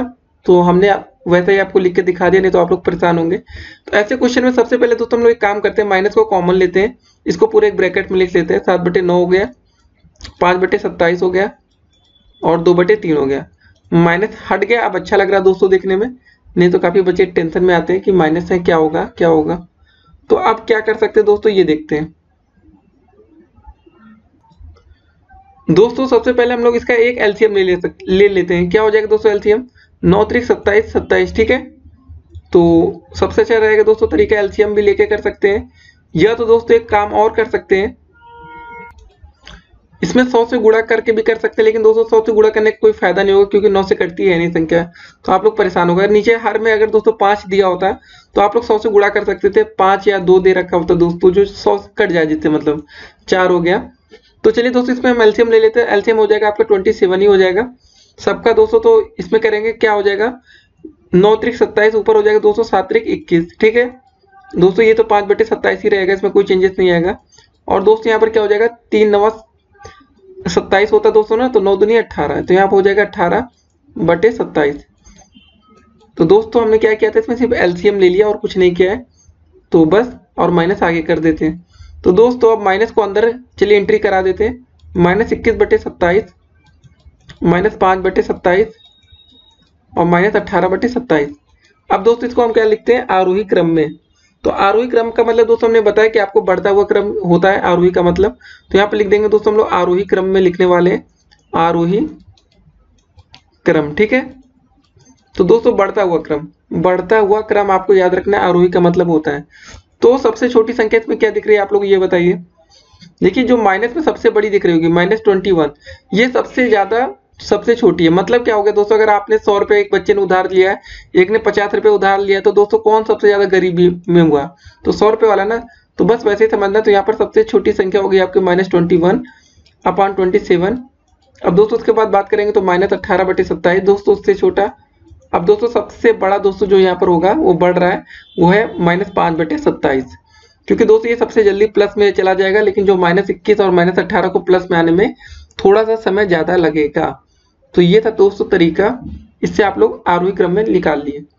बस दोस्तों ऐसे क्वेश्चन आएंगे तो आपको क्या करना रहेगा, आप लोग नॉर्मली दोस्तों एलसीएम ले लीजिएगा। ठीक है ना, अगर दोस्तों यहाँ नीचे 5 होता, अगर आपका हर में 5 वाच होता, 5 2, तो 100 से गुणा भी कर सकते थे दोस्तों, से आसानी से आपका कट जाता। जैसे कैसे आप लोग सुन तो रहे होंगे काफी देर से, 5 होता है, जैसे क्या कहना क्या चाहते हैं हम दोस्तों। अगर लिखा होता है 21/5 और दोस्तों दूसरी संख्या लिखी होती 17/5, इसको हमें लिखना है आरोही क्रम में। कौन सा बड़ा होगा दोस्तों, इसको सिंपल था आप ये कर सकते थे, 21/5 गुणे 100 कर लेते दोस्तों, और इसमें 17/5 गुणे 100 कर लेते हैं। क्या आ जाएगा दोस्तों, 5 दूनी 10, 0, 5 दूनी 10 और 0। तो दोस्तों क्या होता है, 21 दूनी 42 होता है, तो ये आ जाता है कुछ 420, और दोस्तों ये हो जाता है 17 दूनी 34। ठीक है, 17 दूनी 34, तो 340। तो दोस्तों 340 और 420 में आरोही क्रम में बढ़ता हुआ क्रम है, तो मतलब पहले आपका दोस्तों क्या आ जाएगा यहाँ पर, यही से दोस्तों देख लेंगे, 17/5 पहले आएगा आपका, फिर आएगा दोस्तों आपका 21/5। तो दोस्तों ये था आपका आरोही क्रम का तरीका। आप लोग को जो भी तरीका समझ में आ रहा हो उससे आप लोग सॉल्व कर सकते हैं। अब फिलहाल देखेंगे दोस्तों आज का अगला प्रश्न। अगर कोई भी दिक्कत हो, डाउट हो, संदेह हो, कमेंट करिएगा, आपको उत्तर जल्द से जल्द किया जाएगा। दोस्तों तो 16 नंबर प्रश्न कह रहा है आपका कि प्लूटो का जन्म 429 ईसा पूर्व में हुआ था तथा 348 ईसा पूर्व में वो दिवंगत हुए। वे कितने वर्षों तक जीवित रहे, ये आपको बताना है। तो दोस्तों ऐसे क्वेश्चन बहुत ही आसान होते हैं, बस आप लोग को सिंपल सा क्या करना था, 429 में से 348 आप लोग घटा देंगे, बस आपको उत्तर आ जाएगा। कितना होगा दोस्तों, 9 में से 8 गया 1, और यहाँ बचा दोस्तों 12 में से 4 गया 8, बस ये कट्टम कुट्टम हो गया। तो दोस्तों वो कितने सालों तक जीवित रहे, वो उत्तर आएगा आपका 81 वर्ष, 81 ईयर। बस दोस्तों आपको इतना ही करना था और कुछ नहीं करना था। 81 साल जिन बच्चों को उत्तर आ रहा था वो बिल्कुल सही थे। तो दोस्तों ये क्वेश्चन आपके 2016 में पूछा गया था। जी हाँ दोस्तों, बीटीसी 2016 में ये क्वेश्चन पूछा जा चुका है, तो आप लोग अच्छे से तैयारी करते रहिए। अब देखते हैं आज का अगला प्रश्न। दोस्तों तो 17 नंबर प्रश्न क्या रहा आपका कि x y minus z plus y z minus x plus z x minus y का मान आपको क्या करना है, ज्ञात करना है। तो ये कैसे हो जाएगा, चलिए दोस्तों इसको देख लेते हैं। सबसे पहले प्रश्न लिखेंगे एक्स वाई माइनस जेड है आपका, प्लस का वाई जेड माइनस एक्स है, प्लस का जेड एक्स माइनस वाई। ठीक है, बस सिंपल सा दोस्तों आप लोग को अंदर गुणा करते हुए चले जाना है। तो सबसे पहले गुणा करेंगे दोस्तों एक्स का वाई से साथ, एक्स वाई माइनस हो जाएगा दोस्तों एक्स और जेड, फिर दोस्तों यहाँ पर क्या है वाई, और इसका जेड से गुणा होगा तो y z minus y into x y x. ठीक है, प्लस का दोस्तों अब यहाँ बारी आती है जेड का, एक्स से गुणा होगा तो जेड एक्स, माइनस का दोस्तों हो जाएगा यहाँ पर जेड और वाई। बस अब देखते दोस्तों क्या क्या कट रहा है। यहाँ पर एक्स वाई लिखा है दोस्तों, और यहाँ पर लिखा है वाई और एक्स, तो दोस्तों ये उल्टा लिखा है तो मतलब कट गया। सीधा वही लिखा है दोस्तों, आप लोग को पता है गुणा में आगे पीछे लिखा जा सकता है। यहाँ पर दोस्तों एक्स जेड लिखा है, और यहाँ पर जेड एक्स लिखा है, और दोस्तों यहाँ पर वाई जेड, और यहाँ पर माइनस जेड वाई, तो सब कुछ दोस्तों कट गया, बचा कितना आपका 0। तो आपका आंसर हो जाएगा 0। तो दोस्तों ऐसे प्रश्न आपके पेपर में पूछे जाते हैं, तो आप लोग को तैयारी करते रहना है, क्योंकि ऐसे क्वेश्चन बहुत ही आसान होते हैं और अधिकतर 0 आता है। लेकिन 0 तब आता है जब आप लोग देख लीजिए कि ये अगर एक सीक्वेंस में आ रहा है, जैसे दोस्तों एक्स वाई माइनस जेड है, एक सीक्वेंस बनना है यहाँ पर। अगर एक भी आगे पीछे कर दिया गया दोस्तों तो इसका उत्तर 0 नहीं आएगा। तो आप इसको रट्टा मत मारिएगा और सॉल्व करके देखिएगा। अब देखते हैं आज का अगला प्रश्न। दोस्तों तो आपका 18 नंबर प्रश्न क्या रहा कि एक रेलगाड़ी की चाल अगर दे रखी है दोस्तों x² + 3x + 2 किलोमीटर प्रति घंटा। तो दोस्तों ये आपकी क्या दे रखी है, ये आपकी दे रखी है चाल। ठीक है ना, यहाँ पर लिखा भी दोस्तों, इसको लिख लेते हैं। तभी आप लोग को दोस्तों ज्यादा अच्छे से क्लियर होगा। देखिए दोस्तों, आजकल जो एग्जामिनर होते हैं वो होशियार हो गए हैं। अगर वो ये लिखे होता ना कि एक रेलगाड़ी की चाल 10 किलोमीटर प्रति घंटा है, तो आप लोग के लिए काफी आसान होता, लेकिन वो समझदार हो गए। अब क्या लिखा दोस्तों, उसके आगे पढ़ते हैं। तो वह x प्लस 2 घंटे में कितनी दूरी तय करेगी। तो दोस्तों हमें निकालना तो दूरी है, लेकिन x प्लस 2 क्या दे रखा है, ये आपका समय दे रखा है। जी हाँ दोस्तों, कितना समझदार है देखिए आपका एग्जामिनर। तो दोस्तों आपने एक फार्मूला पढ़ा होगा, दूरी बराबर होता है चाल गुणे समय। चाल गुणे समय होता है दोस्तों, ठीक है। बस ये इस फार्मूले में आप इसकी वैल्यू रख देंगे, आपका उत्तर आ जाएगा। तो दोस्तों चाल क्या हो जाएगी दोस्तों, यहाँ पर हम देखते हैं। चाल दोस्तों दे रखा है x square plus 3x plus 2, x square plus का 3x प्लस का 2 दोस्तों, ठीक है। अब समय क्या दे रखा है दोस्तों, x प्लस 2। इसको सॉल्व कर लीजिए दोस्तों, जो आएगा यही आपका उत्तर होगा। सबसे पहले दोस्तों हम लोग ऐसे गुणा कैसे करते हैं, सबसे पहले दोस्तों हम लोग x का गुणा पूरे इसमें करने वाले हैं, इस ब्रैकेट में। सबसे पहले दोस्तों कैसे करेंगे, एक्स स्क्वायर इंटू में दोस्तों x आ जाएगा, ठीक है। फिर x का गुणा इसके साथ करेंगे 3x के साथ, 3x इंटू में x, फिर दोस्तों 2 के साथ x का गुणा करेंगे 2 इंटू एक्स, फिर दोस्तों प्लस का चिन्ह लगाएंगे।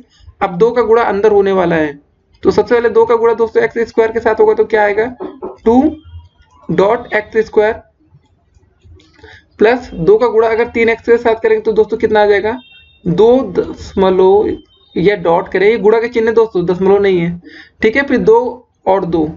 देखिए दोस्तों हम लोग एक एक स्टेप आपको इसलिए हम दिखा रहे हैं कि आप लोग अच्छे से सीख सके, समझ सकें। तो दोस्तों यहाँ पर क्या आ जाएगा, एक्स स्क्वायर इंटू एक्स का मतलब हो गया दोस्तों एक्स का क्यूब आ गया, प्लस का दोस्तों यहाँ पर कितना आ जाएगा 3x स्क्वायर आ जाएगा। फिर दोस्तों आप लोग देख रहे होंगे यहाँ पर आ जाएगा 2x, ठीक है, 2 गुणे x 2x। फिर दोस्तों यहाँ पर क्या आता है 2x स्क्वायर है, इसमें कोई दिक्कत नहीं। फिर दोस्तों यहाँ पर 2 गुणे 3x था, तो मतलब 6x हो जाएगा, 2 3 6x, प्लस दोस्तों लास्ट में क्या 2 गुणे 2 मतलब 4। अब इसको चलिए जोड़ के बराबर कर लेते हैं। सबसे पहले दोस्तों एक्स क्यूब है, ठीक है, एक्स स्क्वायर वाला ये पद है और ये पद है, दोस्तों जोड़ लेते हैं, कितना हो जाएगा 3 2 5 एक्स स्क्वायर, प्लस दोस्तों यहाँ पर देखिए 2x यहाँ लिखा है, 6x यहाँ लिखा है, तो मतलब दोनों जोड़ेंगे तो आ जाएगा आपका 8x, प्लस का दोस्तों आ जाएगा 4। यही आपका हो जाएगा उत्तर दोस्तों। बस आपको इस सवाल में इतना करना था और आपको पूरे अंक मिल जाते हैं। लेकिन आपने यहाँ एक चीज देखी होगी, एग्जामिनर जो है वो बहुत ही होशियार था। अगर दोस्तों वो लिख देता कि इसकी चाल अगर 10 किलोमीटर प्रति घंटा है, ठीक है, अगर लिखता है कि इसकी चाल 10 किलोमीटर प्रति घंटा है, तो वह 2 घंटे में कितनी दूरी तय करेगा दोस्तों। तो आप लोग को पता क्या करना होता, दूरी बराबर चाल गुणे समय लगाते तो 10 गुणे 2 कर देते दोस्तों, बस हो गया, 20 आ जाता आंसर। 2 घंटे में 20 किलोमीटर दूरी तय करेगा, ये उत्तर हो जाता आपका। लेकिन एग्जामिनर काफी समझदार था, तो उसने ऐसा नहीं किया। उसने आपको चर राशि में दिया कि एक्स स्क्वायर प्लस 3x ऐसे करके लिखेंगे तो बच्चे डर जाएंगे और गलत करके आएंगे। लेकिन दोस्तों वो नहीं जानते कि वो बच्चे आजकल यूट्यूब से पढ़ते हैं, तो अच्छा करके आएंगे और अच्छे अंक लेके आएंगे। दोस्तों ये क्वेश्चन आपका बीटीसी 2017 में आ चुका है, तो आप लोग तैयार रहिए दोस्तों, और यूट्यूब से पढ़ने का कुछ फायदा उठाइए और सही करके आइएगा, ठीक है। अब देखते हैं आज का अगला प्रश्न दोस्तों। तो 19 नंबर प्रश्न कह रहा है आपका कि यदि x प्लस 1/x बराबर 5 हो तो x square plus 1/x square का मान ज्ञात कीजिए। अभी थोड़ी देर पहले हमने दोस्तों आपको कुछ ऐसा ही क्वेश्चन बताया था। अगर दोस्तों आपके मन में समझ में आ गया होगा वो क्वेश्चन, तो ये आप 1 सेकंड में कर ले जाएंगे। X square plus 1/x square की वैल्यू निकालनी है आपको, ठीक है। तो दोस्तों हमने बताया था कि जब भी अगर आपको कोई ऐसा क्वेश्चन दिया गया, अगर x प्लस 1/x की वैल्यू दे रखी है, तो अगर आपको ये वैल्यू निकालनी है दोस्तों x square plus 1/x square की, आपको एक फार्मूला याद रखना है, जेड स्क्वायर माइनस का 2। तो दोस्तों जेड की वैल्यू हमेशा यही होगी जो आपको यहाँ पर दी गई होगी क्वेश्चन में। तो दोस्तों जेड की जगह आप क्या रखेंगे 5 के स्क्वायर माइनस का 2, दोस्तों हो जाएगा 5 के स्क्वायर 25 माइनस का 2 आ जाएगा आपका दोस्तों 23। कितना आसान था दोस्तों ये प्रश्न करना, तो बस आपको उत्तर हो जाएगा 23। तो यही इस क्वेश्चन का हल था। आप देखेंगे दोस्तों आज का अगला प्रश्न, लेकिन आप लोग इसको अच्छे से तैयार करिए कि आने वाली इस वीडियो में और भी क्वेश्चन आपको देखने को मिले, तो आप लोग को अपनी तैयारी का अंदाजा लग सके। अब देखते हैं आज का अगला प्रश्न दोस्तों। तो 20 नंबर प्रश्न कह रहा है आपका कि -9/11 के योगात्मक प्रतिलोम को हमें ज्ञात करना है, ये बताना है, ठीक है, कि -9/11 का योगात्मक प्रतिलोम क्या होगा। दोस्तों हमेशा योगात्मक प्रतिलोम उल्टा होता है, 9/11 का योगात्मक हो जाएगा +9/11, ठीक है। अगर कभी कोई और क्वेश्चन आपको दिखा जाए दोस्तों, अगर लिखा रहा है 1/5 का योगात्मक प्रतिलोम क्या होगा, तो उल्टा कर देंगे दोस्तों 1/5 का -1/5, बस ये आपको दिखाना था। तो ऐसे प्रश्न पेपर में पूछे जाते हैं, तो आप लोग को दोस्तों तैयार रहना चाहिए। खाली उल्टा करना होता है, जैसे -9/11 का हो जाएगा +9/11, तो प्लस रहेगा तो माइनस हो जाएगा, माइनस है तो प्लस हो जाएगा। तो तैयार रहिए दोस्तों।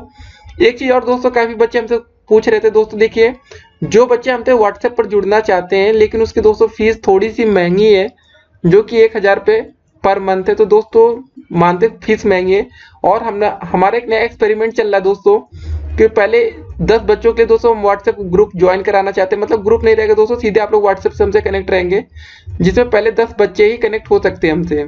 तो दोस्तों अगर आप लोग को कनेक्ट होना है लेकिन सिर्फ 10 बच्चों के लिए सीट्स है, तो आप लोग को 1000 फीस देनी पड़ेगी। तो दोस्तों थोड़ी महंगी है, अगर आपके पास पैसे हैं तो आप लोग दोस्तों दे सकते हैं, लेकिन हम रिक्वायर उन्हीं को कहेंगे, मतलब ये फीस ज्वाइन वही करें जिन बच्चों के पास पैसे होते हैं, ठीक है। जिन बच्चों का फैमिली बैकग्राउंड अच्छा है, जो बच्चे गरीब हो, उनको ज्वाइन करने की जरूरत नहीं दोस्तों, क्योंकि 1000 रुपये काफी ज्यादा होते हैं। अगर दोस्तों लेकिन अगर आप लोग ज्वाइन करेंगे तो आपको काफी बेनिफिट्स भी मिलेंगे। आपके डीएलएड से संबंधित कोई भी होगा नोट्स दोस्तों, सबसे ज्यादा आपको नोट्स दी जाएगी पढ़ने के लिए दोस्तों, हर तरह के नोट्स दिए जाएंगे। पर डे आपको दोस्तों करंट अफेयर्स मिलेगी, जो कि आपके आगे सुपर टेट में काम आने वाली है। सुबह सुबह पर डे की हर एक दिन की एक नई करंट अफेयर्स आएगी, और भी दोस्तों काफी चीजें होंगी। अगर आपको जैसे आपका एडमिट कार्ड हो गया, कोई आपका अगर आपको फॉर्म भरना है दोस्तों, उसमें आपको टेक्निकल हेल्प दी जाएगी। आपको दोस्तों रिजल्ट आएगा डीएलएड का, सबसे पहले आप लोग अपना रिजल्ट देख पाएंगे, वेबसाइट चले ना चले, तो काफी चीजें दोस्तों आपको देखने को मिलेंगी। लेकिन ये सिर्फ डीएलएड प्लस बच्चों के लिए होगा, और जिनकी संख्या सिर्फ और सिर्फ 10 होने वाली है यूपी लेवल पर। जी हाँ दोस्तों, पहले 10 बच्चे ही हमें ज्वाइन कर सकते हैं। तो अगर आपका मन है दोस्तों हमसे व्हाट्सएप पर जुड़ने का, तो आप लोग ट्राई कर सकते हैं। फीस महंगी है, हम मानते दोस्तों, एक्सेप्ट कर रहे हैं। व्हाट्सएप नंबर हमारा दोस्तों ये है 8738079216 8738079216। लेकिन दोस्तों फीस महंगी, हम फिर से कहेंगे 1000 रुपये, लेकिन जो बच्चे अफोर्ड कर सकते हैं, क्योंकि काफ़ी बच्चे ऐसे हैं हमें मैसेज करते थे, सर हम घर से बाहर नहीं जा सकते या हमारे यहाँ कोचिंग नहीं है, तो उनके लिए दोस्तों सही रहेगा 1000 रुपये देना, क्योंकि आज के दिन किसी भी कोचिंग की दोस्तों फीस होती है, अगर आप लोग जाएंगे इलाहाबाद पढ़ने तो कम से कम 15,000 रुपये लगते हैं पर 3 मंथ के। जी हाँ दोस्तों, 3 महीने के 15,000 आपको देने पड़ेंगे। दिल्ली में आएंगे तो यहाँ भाई अच्छी फीस है। तो दोस्तों अगर आपको बेस्ट कोचिंग से जुड़ना है, आप लोग हमसे जुड़ना चाहते हैं, अगर आपको 20 क्वेश्चन समझ में आए हो पिछले, तो ही आप लोग हमें पैसे दीजिएगा, अन्यथा कोई जरूरत नहीं है। अब देखते हैं आज का अगला प्रश्न। अगर आपको कोई जानकारी लेनी हो कि कैसे जुड़ सकता है, आप लोग हमें इस पर मैसेज कर सकते हैं, ठीक है।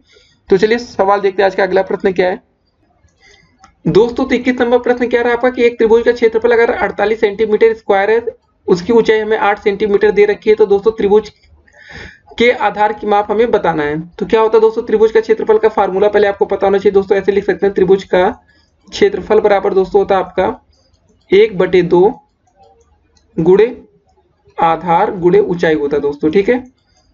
आधार, ठीक है, गुणे में ऊंचाई लिख सकते हैं। तो अब क्या करेंगे दोस्तों, हमें पता है कि इसमें त्रिभुज का हमें क्षेत्रफल क्या दे रखा है दोस्तों, 48 दे रखा है ना। यहाँ पर लिख दीजिए 48 बराबर दोस्तों हो जाएगा 1/2। और दोस्तों हमें पता है कि आधार हमें नहीं, आधार ही हमें निकालना है, तो आधार ऐसे ही लिख लेंगे आधार, ठीक है। इसको शॉर्टकट लिख रहे हैं, आ का मतलब आधार है, गुणे दोस्तों हमें ऊंचाई दे रखी है 8 सेंटीमीटर, यहाँ पर लिखेंगे 8। तो चलिए सॉल्व कर लेते हैं दोस्तों।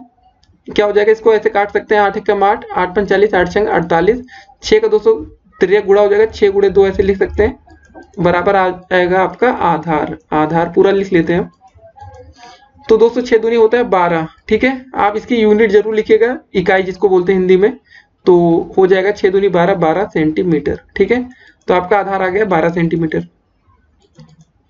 तो ये रहा तरीका दोस्तों करने का। आप देखते हैं आज का अगला प्रश्न देखेंगे, लेकिन दोस्तों ये सवाल आपको समझ में आना जरूरी है।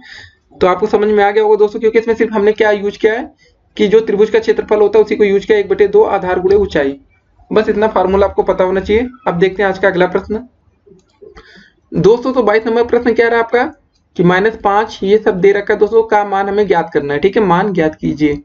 चलिए दोस्तों कर लेते हैं मान ज्ञात हम लोग।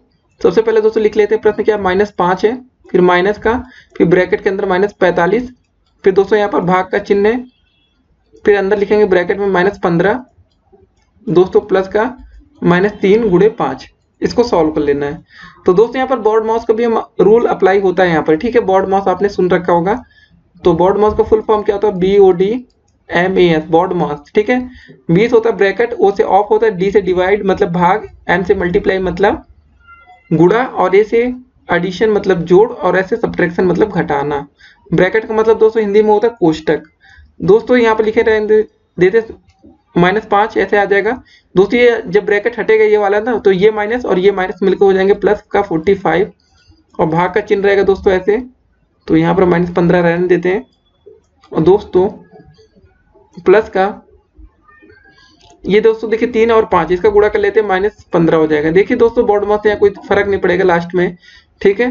सबसे पहले दोस्तों हम लोग यहाँ पर भाग देंगे, तो क्या हो जाएगा -5 दोस्तों ऐसे लिखेंगे 15, 45 बटे -15, ठीक है। इसको सॉल्व कर लेते दोस्तों, क्या हो जाएगा, ये होगा -5, 15 कम 15, 15 3 45 दोस्तों, -3 फिर -15 सॉल्व कर लेते दोस्तों, क्या हो जाएगा दोस्तों, यहाँ लास्ट में क्या है 15 है ना, तो 15 5 20 और -23, तो -23 आ गया दोस्तों, ये आपका हो जाएगा उत्तर। इसमें क्या मेन चीज दोस्तों ने जो ये आपका बीच में दे रखा है ना, ये तो बॉड मास से सबसे पहले हमने क्या किया, इसका भाग कर दिया। अगर कुछ और कर लेते दोस्तों, जोड़ घटाना पहले करते तो आपका गलत हो सकता था। तो यहाँ पर हमने बॉड मास का सही से उपयोग किया है, इस रूल को फॉलो किया है, ठीक है। तो बॉड मास का फिर फुल फॉर्म बता देते हैं। डी से क्या आपका होता है, डी से होता है आपका भाग या अंग्रेजी में डिवाइड, और एम से होता है मल्टीप्लाई मतलब गुणा, तो ये चीज याद रखिएगा दोस्तों, ठीक है। एस से होता है घटाना या सब्ट्रैक्शन, ए का मतलब होता है जोड़ एडिशन, और डी एस का मतलब क्या होता है दोस्तों, घटाना। ये चीज आपके लिए जरूरी है, ठीक है। अब देखते हैं आज का अगला प्रश्न दोस्तों। तो 23 नंबर प्रश्न क्या दिया गया है कि यदि a स्क्वायर प्लस 1/a² बराबर 2 हो तो 1/a प्लस a का मान ज्ञात कीजिए। देखिए दोस्तों ये क्वेश्चन थोड़ा हटकर हो गया है। हर बार दोस्तों हमें थोड़ा वैल्यू किसकी पता होती थी, हम बताते हैं अभी आपको। दोस्तों इससे पहले वाले क्वेश्चन में हमने इसकी वैल्यू निकाली थी, ठीक है, इतने की वैल्यू हमने निकाली थी, लेकिन इस बार इसकी वैल्यू हमें पहले से दे रखी है, और हमें दोस्तों पूछा गया है कि 1/a प्लस a का मान हमें ज्ञात करना है, ये बताना है। तो दोस्तों हमने एक फार्मूला पढ़ रखा है हमेशा से, क्या पढ़ा दोस्तों उसको देखते हैं कि अगर 1/a, अगर ऐसे लिखते हैं 1/a प्लस का a का होल स्क्वायर बराबर दोस्तों क्या होता है, आप लोग ये बताइए।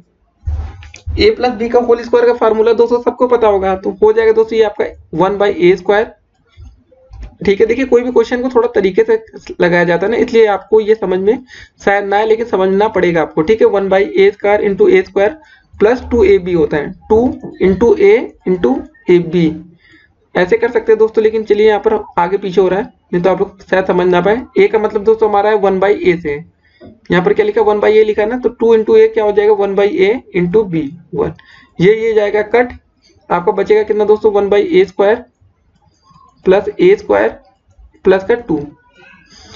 यहाँ पर दोस्तों एक चीज और देखने वाली है इस क्वेश्चन में, वो क्या चीज है पता है आपको। इस क्वेश्चन में देखिए दोस्तों हमें ये देखिए a² प्लस 1/a² की वैल्यू दे रखी है, तो दोस्तों देखिए a² और 1/a², इसकी जगह हम क्या रख सकते हैं, यहाँ पर देखेंगे दोस्तों क्या लिखा है, इसकी जगह 2, तो चलिए दोस्तों यहाँ पर हम 2 रख देते हैं, 2 प्लस का फिर यहाँ 2 बचेगा, 2 और 2 होता है 4। दोस्तों ये किसका फार्मूला हमने किसके सामने निकाला, 1/a प्लस a का होल स्क्वायर, तो यहाँ पर ऐसे लिखेंगे 1/a प्लस a का होल स्क्वायर बराबर 4। और दोस्तों हमें वैल्यू किसकी निकालनी है, सिर्फ 1/a और a का वैल्यू निकालनी। तो दोस्तों हम लोग ये कर सकते हैं, इसका अंडर रूट उधर भगाते हैं, स्क्वायर हटाएंगे इधर से, तो यहाँ पर आ जाएगा दोस्तों अंडर रूट में 4, ठीक है। तो दोस्तों 1/a प्लस a बराबर आ जाएगा आपका अंडर रूट 4 की वैल्यू होती है दोस्तों 2, तो बस यही आपका उत्तर आ जाएगा। यही आपको निकालना था कि 1/a प्लस a का मान हमें ज्ञात करना है। तो ये कैसे निकाल सकते हैं, ये हमने देख लिया। तो दोस्तों यही हमें मान निकालना था, और इसका मान हमने निकाल लिया है 1/a प्लस a का मान। तो दोस्तों ये प्रश्न आपके 2019 में पूछा जा चुका है। जी हाँ दोस्तों 2019 में ये प्रश्न आ चुका है, तो आप लोग अच्छे से तैयारी कर लीजिए, कोई भी छोटी छोटी गलती आप लोग पेपर में ना करिएगा। अब देखेंगे दोस्तों आज का अगला प्रश्न दोस्तों। तो 24 नंबर प्रश्न क्या रहा आपका कि -4/9 का गुणात्मक प्रतिलोम आपको बताना है। ऐसे क्वेश्चन में दोस्तों हमेशा यही होता है, जो गुणात्मक प्रतिलोम पूछा जाता है, जैसे -4/9 का पूछा गया है, तो आंसर हमेशा दोस्तों उल्टा ही आता है इसका। तो आप लोग ऐसे सीधे लिख सकते हैं कि -9/4, लेकिन दोस्तों तरीका क्या होता है करने का, ये आपको जानना ज्यादा जरूरी है यहाँ पर। तो दोस्तों देखिए इसमें आप लोग ये कर देंगे, हमेशा जब भी आपको गुणात्मक प्रतिलोम निकालना होगा, तो दोस्तों जैसे -4/9 का गुणात्मक प्रतिलोम वह होगा जिसमें अगर हम x से गुणा करते दोस्तों, मान लेते कोई गुणात्मक प्रतिलोम x होगा, x से गुणा करने पर दोस्तों इसमें 1 आना चाहिए। ये समझिए दोस्तों, -4/9 का गुणात्मक प्रतिलोम वह होगा जो इससे गुणा करने पर 1 आए, इसमें गुणा करने पर 1 आए। तो दोस्तों x ये कर देंगे तो x बराबर क्या लिख सकते हैं दोस्तों, इधर जाएगा तो 1 × 9/4 हो जाएगा माइनस का, पलट जाएगी संख्या तो x बराबर 9/4 माइनस का। तो दोस्तों इस तरीके से करेंगे आप लोग को पूरे अंक मिलेंगे। आप लोग चाहेंगे तो सीधे भी आंसर निकाल सकते हैं, लेकिन वो तब होगा जब आप यूपी टेट और सुपर टेट का पेपर देंगे। यहाँ पर आपको थोड़े तरीके से करना होगा दोस्तों 1 अंक पाने के लिए। तो ये छोटी सी विधि लिखनी पड़ेगी दोस्तों। विधि कुछ नहीं है, मतलब गुणात्मक प्रतिलोम का मतलब ही होता है दोस्तों यही कि अगर हम गुणात्मक प्रतिलोम, किसी भी चीज का गुणात्मक प्रतिलोम कोई भी अंक का वही होगा जिसमें हम उसमें गुणा करेंगे, ठीक है, गुणात्मक प्रतिलोम से गुणा करेंगे तो उसमें 1 आना चाहिए।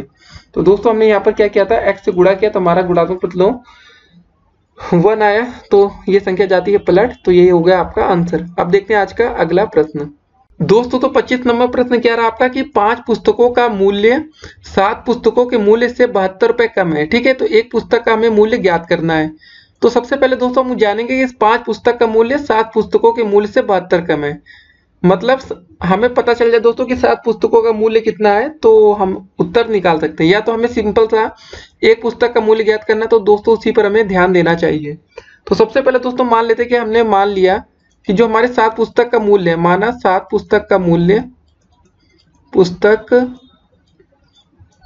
का मूल्य बराबर दोस्तों है x है, ठीक है। हमने माना 7 पुस्तक का मूल्य x रुपए है, लेकिन प्रश्न में क्या बोला गया, अगर 5 पुस्तक का जो मूल्य है ना वो 7 पुस्तक के मूल्य से 72 कम है, तो हम यहाँ पर लिखेंगे अगर जो आपका होगा 5 पुस्तक का मूल्य, ठीक है। इसको शॉर्टकट लिख रहे हैं तो ये हो जाएगा दोस्तों आपका x - 72। ये कैसे है दोस्तों, आप लोग समझ गए होंगे, इसमें प्रश्न में ही लिखा है, यहाँ पर आप लोग पढ़ लीजिए कि जो 5 पुस्तक का मूल्य है वो 7 पुस्तक के मूल्य से 72 रुपए कम है। तो दोस्तों हमने 5 पुस्तक के मूल्य से x में से 72 रुपए और कम कर दिए, तो ये आ गया हमारा 5 पुस्तक का मूल्य। लेकिन दोस्तों हमें निकालना कितने का, एक पुस्तक का मूल्य निकालना है। तो वो कैसे निकलेगा, अब दोस्तों देखिए हमारा 7 पुस्तक का मूल्य पता है, 5 का पता है। अगर इन दोनों को घटा लिया जाए दोस्तों 7 और 5 को, तो हमें मिल जाएगा 2 पुस्तक का मूल्य। तो 2 पुस्तक का मूल्य कैसे निकल सकता है दोस्तों, 7 में से 5 गया, बचेगा 2 ना, 7 पुस्तक। तो 2 पुस्तक का मूल्य हम निकाल सकते हैं कि 7 में से 5 वाले पुस्तक का मूल्य घटा दिया जाए। तो मतलब दोस्तों x में से क्या करेंगे, x - 72 कर देंगे दोस्तों, तो ये आ जाएगा हमारा 2 पुस्तक का मूल्य। तो क्या हो जाएगा दोस्तों, ऐसे ब्रैकेट खोलेंगे तो x - x हो जाएगा प्लस का 72। तो दोस्तों हमें यहाँ देखते हैं x x कट गया, बचा सिर्फ 72। तो दोस्तों हमें पता चल चुका है कि 2 पुस्तक है जो जिसका मूल्य आता है 72, लेकिन हमें तो निकालना है यहाँ पर दोस्तों एक पुस्तक का मूल्य खाली। तो उसी को हमें ध्यान देना चाहिए कि एक पुस्तक का मूल्य कैसे निकाला जा सकता है। तो दोस्तों 2 पुस्तक का मूल्य पता चल गया, तो अब यहाँ पर हम लिख सकते हैं कि एक पुस्तक का मूल्य कितना हो जाएगा, एक पुस्तक का दोस्तों जो मूल्य होगा वो कितना हो जाएगा दोस्तों, 72/2, ठीक है। तो भाग कर देंगे तो कितना हो जाएगा, 2 × 1 = 2, 2 × 3 = 6, 2 × 6 = 12, मतलब आगे दोस्तों 36। तो दोस्तों हमें पता चल चुका है कि हमारे एक पुस्तक का मूल्य जो है वो है 36 रुपए, ठीक है, 36 रुपए। तो बस ऐसे ही करना था दोस्तों, ये आसान सा क्वेश्चन था, लेकिन आप लोग को थोड़ा समझने वाली बात है, 1 नंबर में ऐसा क्वेश्चन पूछा जा चुका है दोस्तों, वो भी आपके 2019 में। जी हाँ दोस्तों, इसी साल आपका पूछा गया था ये प्रश्न, लेकिन ऐसे प्रश्न आगे भी पूछे जा सकते हैं आपके पेपर में, तो आपको ध्यान देना चाहिए। तो क्या करना था दोस्तों, इससे इंपॉर्टेंट क्या था इस पूरे क्वेश्चन में, सबसे इंपॉर्टेंट चीज ये थी कि हमें दोस्तों सबसे पहले हमने जाना कि भाई 7 पुस्तक का मूल्य कितना है। मान लिया कि 7 पुस्तक का मूल्य हमारा x रुपए है, तो दोस्तों हमने फिर इसमें प्रश्न में बोला गया कि जो 5 पुस्तक का मूल्य वो 7 पुस्तक के मूल्य से 72 रुपए कम है, तो दोस्तों हमने x में से 72 घटा दिया। यहाँ तो दूसरी लाइन दोस्तों सबको समझ में आ गई होगी, पहली लाइन और दूसरी लाइन। अब जो तीसरी लाइन दोस्तों है कि हमने कैसे पता चला, दोस्तों देखिए हमें 7 पुस्तक का मूल्य पता है और 5 का पता है। अगर हम दोस्तों 7 में से 5 घटाते हैं, 7 में से 5 घटा देंगे दोस्तों क्या आएगा, 2 आएगा। तो दोस्तों हमने घटा के निकाला 2 पुस्तक का मूल्य, यहाँ पर घटाया ना, देखिए 7 में का पुस्तक का मूल्य था x रुपए, तो यहाँ x लिया और x - 72 घटा दिया। तो हमें दोस्तों यहाँ से पता चला कि हमें 2 पुस्तक का मूल्य पता चल गया 72 रुपए। एक पुस्तक का मूल्य निकालने के लिए दोस्तों 72/2 कर दिया, आ गया 36 रुपए। तो दोस्तों यही आपका उत्तर था इस क्वेश्चन के लिए। अब देखते हैं आज का अगला प्रश्न। दोस्तों तो 26 नंबर प्रश्न क्या रहा आपका कि तीन क्रमागत संख्याओं का योग आपका दे रखा है 87। तो द्वितीय क्रमागत संख्या का मान हमें क्या करना है, ज्ञात करना है। तो दोस्तों सबसे पहले हम मान लेते हैं कि तीन क्रमागत संख्या कौन कौन सी। पहली मानते हैं दोस्तों x है, दूसरी x+1 है और तीसरी दोस्तों x+2 है। दोस्तों तीन क्रमागत का मतलब होता है तीनों बिल्कुल सीरियल से हो, ठीक है। तो दोस्तों क्या बोला गया, इसका क्या है, योग है 87। तो दोस्तों मान लिया हमने संख्या, तो मान लिया इसको आप योग कर देते हैं x+1 फिर आपका x+2 बराबर आ जाएगा दोस्तों आपका 87। इसको जोड़ लेते हैं दोस्तों, x कितनी बार, 1 2 3, 3 बार x है तो यहाँ आ जाएगा 3x। दोस्तों फिर जोड़ते हैं, ये दोस्तों क्या था, +1 प्लस का 2 कितना हो गया दोस्तों, 3 हो गया, 3x+3 बराबर 87। ठीक है। अब क्या करेंगे दोस्तों, 3 को उस पक्ष में लेके जाते हैं राइट हैंड में, 87 - 3 हो जाएगा दोस्तों, आ जाएगा 3x बराबर आ गया आपका 84 84। अब दोस्तों x से भाग कर देंगे 3 से, मतलब 84/3 कितनी बार जाएगा, 3 1 3 दूनी 6 और 2 और 4 बचे, 3 8 24। तो दोस्तों हमें पता चल गया x की वैल्यू आ गई 24। दोस्तों मतलब ये आपकी जो x की वैल्यू आई है ना, ये पहली क्रमागत संख्या है, ठीक है। ये पहली संख्या है, ये पहली वाली है, ये दूसरी x+1 है और x+2 तीसरी है। हमें प्रश्न में पूछा गया कि द्वितीय क्रमागत संख्या का मान होगा, तो द्वितीय निकालने के लिए दोस्तों हमें क्या पता होना चाहिए, x+1, ठीक है। तो दोस्तों हमें यहाँ पर पता चल चुका है x की वैल्यू 24 है, तो 24 + 1 कर देंगे। दोस्तों 1 मिनट, यहाँ पर हमने कितना आया था, 3 8 24 होता है ना, तो यहाँ पर आएगा 24 नहीं 28। दोस्तों देखिए हमने यहाँ पर भाग में 28 ही लिखा था, लेकिन देखिए ये छोटी छोटी मिस्टेक्स होती हैं, तो इससे आपको भी कुछ सीखना चाहिए कि हम लोग जल्दबाजी में कुछ गलती कर सकते हैं। तो आप लोग को भी पेपर में बचना पड़ेगा दोस्तों, ऐसी छोटी छोटी गलती होते हैं कि सॉल्व तो पूरा सही करेंगे लेकिन लास्ट में उत्तर हमारा गलत आ जाएगा। तो यहाँ हो जाएगा 21 + 1 29, 29 आपको दोस्तों हो जाएगा उत्तर। तो आप लोग भी छोटी मोटी गलतियां करेंगे तो दोस्तों उसको आप लोग डबल चेक कर सकते हैं, जल्दबाजी में छोटी गलतियां होती हैं। तो ये सवाल हमने देख लिया, ठीक है। तो हमारी पहली क्रमागत संख्या दोस्तों थी 28, दूसरी आ गई 29। अगर दोस्तों हमें तीसरी क्रमागत संख्या पूछा गया होता तो हमें क्या निकालना होता है, x+3। तो आपको तीसरी भी क्रमागत संख्या हम निकाल देते हैं, जो आपके पेपर में पूछा नहीं गया है लेकिन आने वाले टाइम में पूछा जा सकता है।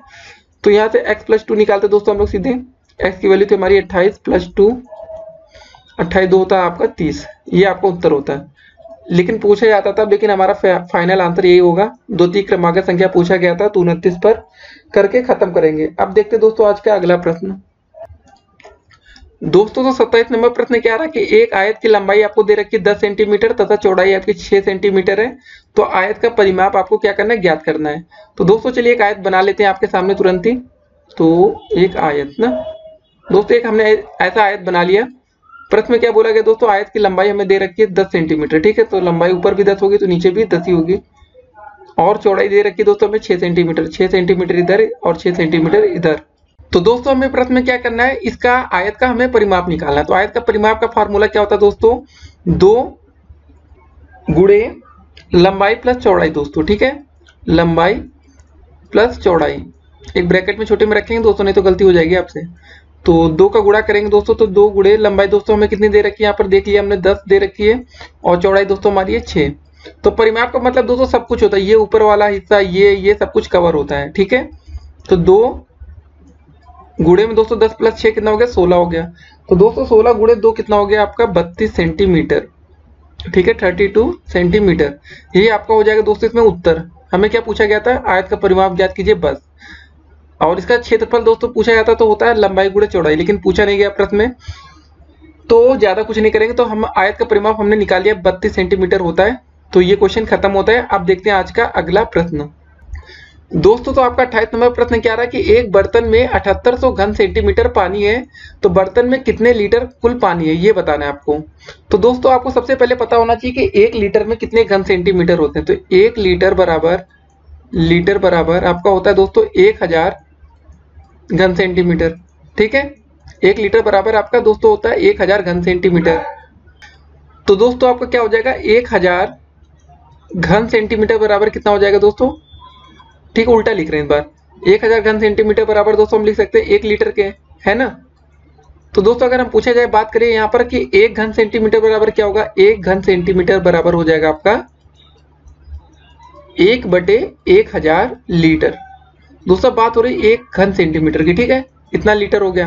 अब लेकिन प्रश्न में पूछा गया था कि 7800 घन सेंटीमीटर को हमें लीटर में बदलना है। तो दोस्तों यहाँ पर अगर हम 7800 करेंगे 7800, ठीक है दोस्तों, तो घन सेंटीमीटर बराबर क्या हो जाएगा, घन सेंटीमीटर पानी जो भी है, क्या दोस्तों यहाँ पर पानी है ना, पानी है ना, तो इतना पानी बराबर हो जाएगा आपका, बस इसको सिंपल सा दोस्तों इसमें गुणा कर देना और कुछ नहीं करना है। तो ऐसे लिख सकते हैं दोस्तों 1/1000 गुणे में 7800, ठीक है। बस 2 जीरो से यहाँ 2 जीरो कट गया, ऊपर बचा दोस्तों आपका 78 और नीचे बचेगा दोस्तों आपका 10। बस दोस्तों इसको भाग कर लेंगे तो कितना आ जाएगा 7.8 लीटर, ठीक है। ये आपको उत्तर हो जाएगा, इतना ही करना था आपको। यहाँ पर भी ऐसे लिख सकते हैं LIT का मतलब ये होता है दोस्तों लीटर, यहाँ हिंदी में लिख सकते हैं। तो थोड़ा बहुत आप लोग अंग्रेजी भी लिखना सीखिए। तो दोस्तों यहाँ इस प्रश्न को इतना ही करना था, कुछ नहीं था। लेकिन देखिए क्वेश्चन में कैसे समझना था, बर्तन में कितने लीटर पानी है आपको ये बताना है, लेकिन आपको ये नहीं पता है दोस्तों कि 1 लीटर में कितने घन सेंटीमीटर है, तो आपको दिक्कत हो जाएगी। अगर आपको ये पता होगा दोस्तों कि 1 लीटर में होता है 1000 घन सेंटीमीटर, तो आपको पता चल गया कि 1000 घन सेंटीमीटर बराबर है आपका 1 लीटर के, तो आपका 1 घन सेंटीमीटर बराबर होगा आपका 1/1000 लीटर के। तो दोस्तों आपका 7800 घन सेंटीमीटर का मतलब होगा, इसको 7800 से गुणा कर देंगे, जो आएगा वही उत्तर हो जाएगा दोस्तों। तो हमारा उत्तर आ रहा है 7.8 लीटर। कितना आ रहा है, 7.8 लीटर, ये आपका उत्तर आ रहा है। तो ये भी दोस्तों प्रश्न आपके 2019 में पेपर में पूछा जा चुका है। तो आपका क्वेश्चन कैसे पूछे जा रहे हैं ये भी आपको पता होना चाहिए, तभी आप लोग अच्छे नंबर ला पाएंगे। अब देखेंगे आज का अगला प्रश्न दोस्तों। तो 29 नंबर प्रश्न क्या रहा आपका कि सर्व समीकरण का प्रयोग करके 51 स्क्वायर का मान ज्ञात कीजिए। तो दोस्तों कैसे सर्व समीकरण का प्रयोग करते हैं, आइए देखते हैं। हमें निकालना है 51 स्क्वायर की वैल्यू क्या होगी। तो सबसे पहले दोस्तों हम इसको ऐसे लिख सकते हैं ना, 50 + 1 का होल स्क्वायर, ठीक है दोस्तों। इसको सॉल्व कर लेते हैं, बस ये इसका उत्तर आ जाएगा। 50 का स्क्वायर दोस्तों सबसे पहले ए स्क्वायर होता है, फार्मूला में रखते हैं ए स्क्वायर, प्लस का दोस्तों बी स्क्वायर, 1 का स्क्वायर, प्लस का 2 × a × b होता है। 2 a की वैल्यू दोस्तों है आपकी 50 और b की वैल्यू 1, तो क्या हो जाएगा 50 का स्क्वायर दोस्तों होता है 2500, 5 का स्क्वायर 25 और 0 0 1 प्लस दोस्तों 50 × 2 कितना होता है दोस्तों 100। जोड़ लेते हैं दोस्तों, कितना हो जाएगा 2501 हो जाएगा, पहले इसको जोड़ते हैं, फिर आएगा दोस्तों आपका 100, अब फिर जोड़ते हैं दोस्तों, कितना आ जाएगा 2601।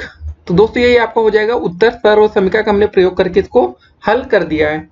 तो ये दोस्तों आपका उत्तर हो गया 2601। अब देखते हैं दोस्तों आज का अगला प्रश्न दोस्तों। तो 30 नंबर प्रश्न क्या रहा आपका कि 2x + 1 = 2x + 2 बराबर सर्व समीकरण है अथवा नहीं, ये आपको बताना है। तो दोस्तों चलिए हम लोग एक बार वैल्यू रख के देखते हैं कि सर्व समीकरण होने के लिए दायां पक्ष और बायां पक्ष बराबर होना चाहिए। x बराबर दोस्तों अगर हम 1 रखते हैं तो पहले में क्या होगा दोस्तों, क्या होगा 2, यहाँ पर दोस्तों x ये 1 लिखेंगे, 1 + 1 दोस्तों आपका दायां पक्ष क्या है 2 × x है ना, 2 × 1 प्लस का 2 दोस्तों क्या हो जाएगा अंदर 2, वो 1 1 जोड़ देंगे, 2 होगा दोस्तों, 2 × 2 हो गया, यहाँ पर ये हो गया दोस्तों 2 + 2 दोस्तों 2 × 2 करेंगे 4 आएगा और 2 + 2 4 आ गया। मतलब आपका बायां पक्ष, ये इसको बोलते हैं LHS, लेफ्ट हैंड साइड बराबर RHS। अगर दोस्तों इस बार चलिए x बराबर 1 रख कर देख लिया, अब चलिए x बराबर 2 रख के भी देख लेते हैं कि यार इसमें भी सही होता है कि नहीं होता है। 2x + 1 है, पहले यहाँ पर आपका इक्वेशन लिख लेते हैं, 2x + 1 बराबर 2x + 2, ठीक है। इसमें वैल्यू रखनी है, x बराबर 2 रखेंगे दोस्तों सबसे पहले, तो x की जगह यहाँ पर 2 रखेंगे, यहाँ पर भी 2 रखेंगे, तो 2 फिर 2 + 1 हो जाएगा दोस्तों यहाँ पर, और यहाँ पर दोस्तों क्या होगा 2 × x बराबर में 2 रखना है, प्लस का 2 दोस्तों जोड़ लेते हैं, 2 आ जाएगा दोस्तों, 2 1 3 हो गया दोस्तों, यहाँ जोड़ने पर आ गया, और दोस्तों 2 × 2 कितना हो गया 4 और प्लस का 2, ठीक है दोस्तों। यहाँ 2 और 3 लिखा है ना, 2 × 3 लिखा, तो 3 दूनी 6 और 4 2 6। तो दोस्तों हमने फिर से देखा कि दायां पक्ष और बायां पक्ष बराबर आ रहा है, LHS बराबर हो रहा है दोस्तों आपका RHS। तो दोस्तों अब इसको हम लोग क्या बोलेंगे, सर्व समीकरण है या नहीं। जी हाँ दोस्तों बिल्कुल, अगर दोनों बार पक्ष आपके बराबर आ रहे हैं तो ये आपके एक सर्व समीकरण है। तो इसका आंसर होगा हाँ भाई, जी हाँ ये सर्व समीकरण, इसको उत्तर कर देंगे खत्म, ठीक है। अब देखते हैं दोस्तों आज का अगला प्रश्न। तो 30 नंबर प्रश्न समझ में आ गया होगा आपके। अगर कभी भी ऐसा प्रश्न पूछा जाए सर्व समीकरण है कि नहीं, तो आप x की वैल्यू पुट करके भी सॉल्व कर सकते हैं। अब देखते हैं आज का अगला प्रश्न दोस्तों। 31 नंबर प्रश्न क्या रहा आपका कि x - 4 x + 7 का गुणनफल ज्ञात करें। दोस्तों गुणनफल का मतलब क्या होता है, सिंपल सा गुणा ही ज्ञात करना है ना आपको, क्या x - 4 अच्छा तो लिखते हैं x - 4 और दोस्तों क्या आपका x प्लस का 7। सिंपल सा गुणा कर लेंगे, जो आएगा ये उत्तर हो जाएगा। दोस्तों अगर x का गुणा पहले x से करेंगे तो क्या हो जाएगा, x का स्क्वायर माइनस x का गुणा 4 से करेंगे तो हो जाएगा माइनस का 4x, प्लस का दोस्तों 7 का गुणा x से करेंगे तो 7 इंटू x आ जाएगा, प्लस का दोस्तों क्या होगा 7 गुणे 4, मतलब यहाँ माइनस हो जाएगा 7 चौके 28। ठीक है, क्योंकि माइनस का 4 है ना। सॉल्व कर लेते दोस्तों, क्या हो जाएगा एक्स स्क्वायर आ जाएगा। ये दोस्तों क्या हो गया, 7x से 4x कटेगा तो क्या बचेगा 3x बचेगा, प्लस का माइनस का 28। तो दोस्तों बस यही आपका उत्तर हो गया, इतना ही आपको करना था, गुणनखंड करना था, गुणा करना था। ठीक है ना। अब चलिए दोस्तों देखते हैं आज का अगला प्रश्न। दोस्तों तो एक इक्वेशन लिया हमने, इसको आपको हल करना है। ठीक है, x प्लस 1 बराबर 2 को हल कीजिए। आपको देखने में तो बहुत आसान लग रहा होगा, x प्लस 1 बराबर 2 हल कर दीजिए। तो दोस्तों आसान क्वेश्चन भी हमने ले रखा है कि x बराबर क्या हो जाएगा दोस्तों, सिंपल था 2 माइनस 1, तो x बराबर हो जाएगा 1। जी हाँ दोस्तों, हमने आसान प्रश्न इसलिए ले रखा है कि आपके अच्छे नंबर भी आने चाहिए। तो टोटल क्वेश्चन आप लोग दोस्तों काउंट कर रहे होंगे कि आप हर प्रश्न के सही उत्तर के 1 नंबर दे रहे होंगे। तो आप देखते हैं आज का अगला प्रश्न। दोस्तों तो 33 नंबर प्रश्न क्या रहा आपका कि एक घन की कोण 14 सेंटीमीटर है, तो उसका आयतन हमें ज्ञात करना है। तो दोस्तों हमें घन का आयतन निकालने के लिए घन का आयतन का फार्मूला होता है भुजा का क्यूब। ठीक है, ऐसे लिख सकते हैं घन का आयतन, घन का आयतन आयतन बराबर दोस्तों ऐसे लिख सकते हैं a का क्यूब। तो बस हो गया, सॉल्व खत्म। दोस्तों हमें एक घन का कोण दे रखा है दोस्तों, क्या दे रखा है 14, तो 14 का हमें क्या करना है, क्यूब करना है। तो बस 14 गुणे 14 गुणे 14, जिसको जिन बच्चों को याद होगा दोस्तों वो तो बहुत अच्छी बात है, और जिन बच्चों को नहीं याद है 14 का क्यूब क्या होता है वो सिंपल सा गुणा करेंगे। 14 गुणे 14 होता है 196, और गुणे फिर से 14 कर देंगे दोस्तों, कितना आ जाएगा 2744। ठीक है, घन सेंटीमीटर। तो दोस्तों हमें याद था वैसे, लेकिन हमने सोचा कि आपको एक एक स्टेप करके दिखा दिया जाए, तो आप लोग भी याद करके रखिएगा दोस्तों। अब देखेंगे आज का अगला प्रश्न। देखिए ऐसे क्वेश्चन आते हैं पेपर में, काफी आसान रहते हैं, लेकिन आप लोग कर सकते हैं। घन की कोण पूछे दिया रहेगा दोस्तों, मतलब जैसे क्वेश्चन में आपको घन का कोण दे देगा और बोलेगा उसका आयतन ज्ञात करो। तो हमें आयतन ज्ञात करने का फार्मूला पता होना चाहिए कि घन का आयतन होता है भुजा का क्यूब a का क्यूब। बस वैल्यू रख देंगे, क्वेश्चन खत्म। अब देखते हैं आज का अगला प्रश्न। तो दोस्तों 34 नंबर प्रश्न क्या दे रखा है कि यदि एक समचतुर्भुज के विकर्ण 26 सेंटीमीटर और 12 सेंटीमीटर हैं, तो समचतुर्भुज का हमें क्या बताना है, क्षेत्रफल बताना है। तो ये कैसे होगा दोस्तों, अगर कभी दोस्तों समचतुर्भुज के विकर्ण दे रखे तो इसका क्षेत्रफल का फार्मूला होता है 1/2 गुणे दोस्तों विकर्णों का गुणनफल होता है। क्या होता है आपका, विकर्णों का गुणनफल। ठीक है, विकर्णों का गुणनफल होता है इसका फार्मूला। तो ऐसे कर सकते हैं। तो दोस्तों ये फार्मूला होता है समचतुर्भुज के क्षेत्रफल का। तो 1/2 विकर्णों का गुणनफल दोस्तों क्या हो जाएगा आपका 26 गुणे में 12। तो दोस्तों 2 एकम 2, 2 छंगे 12। ठीक है, 6 गुणे 26 कर देंगे, यही आपका उत्तर आ जाएगा। 26 गुणे 6 कितना आ जाएगा दोस्तों, 6 छंग 36 का 6, 6 दूनी 12, 3 15, 156 वर्ग सेंटीमीटर ऐसे लिख सकते हैं दोस्तों। ठीक है, सेंटीमीटर में था तो दोस्तों वर्ग सेंटीमीटर लिखेंगे, या सेंटीमीटर स्क्वायर भी लिख सकते हैं। तो ये आपका हो जाएगा दोस्तों, उत्तर हो जाएगा। तो दोस्तों ऐसे प्रश्न पेपर में पूछे जाते हैं, तो आप लोग को तैयार रखना चाहिए कि समचतुर्भुज का कोई सवाल आएगा तो आपको कैसे करना है, ये सब बातें आपको पता होनी चाहिए। दोस्तों तो 35 नंबर प्रश्न क्या रहा आपका कि यदि किसी त्रिभुज का आधार अगर 32 मीटर हो और ऊंचाई 12 मीटर है, तो उसका हमें क्षेत्रफल ज्ञात करना है। तो इसको कैसे कर सकते हैं, आइए देखते हैं। तो दोस्तों त्रिभुज का क्षेत्रफल का फार्मूला हमें पता है कि क्या होता है, त्रिभुज का क्षेत्रफल। ठीक है, 1/2 गुणे आधार गुणे ऊंचाई होता है दोस्तों। ठीक है, ये होता है फार्मूला सिंपल सा। तो यहाँ पर इसकी वैल्यू रख देंगे 1/2, आधार की जगह दोस्तों क्या रखेंगे 32, और ऊंचाई की जगह रखेंगे दोस्तों 12। तो 2 एकम 2, 2 छंग 12 होगा।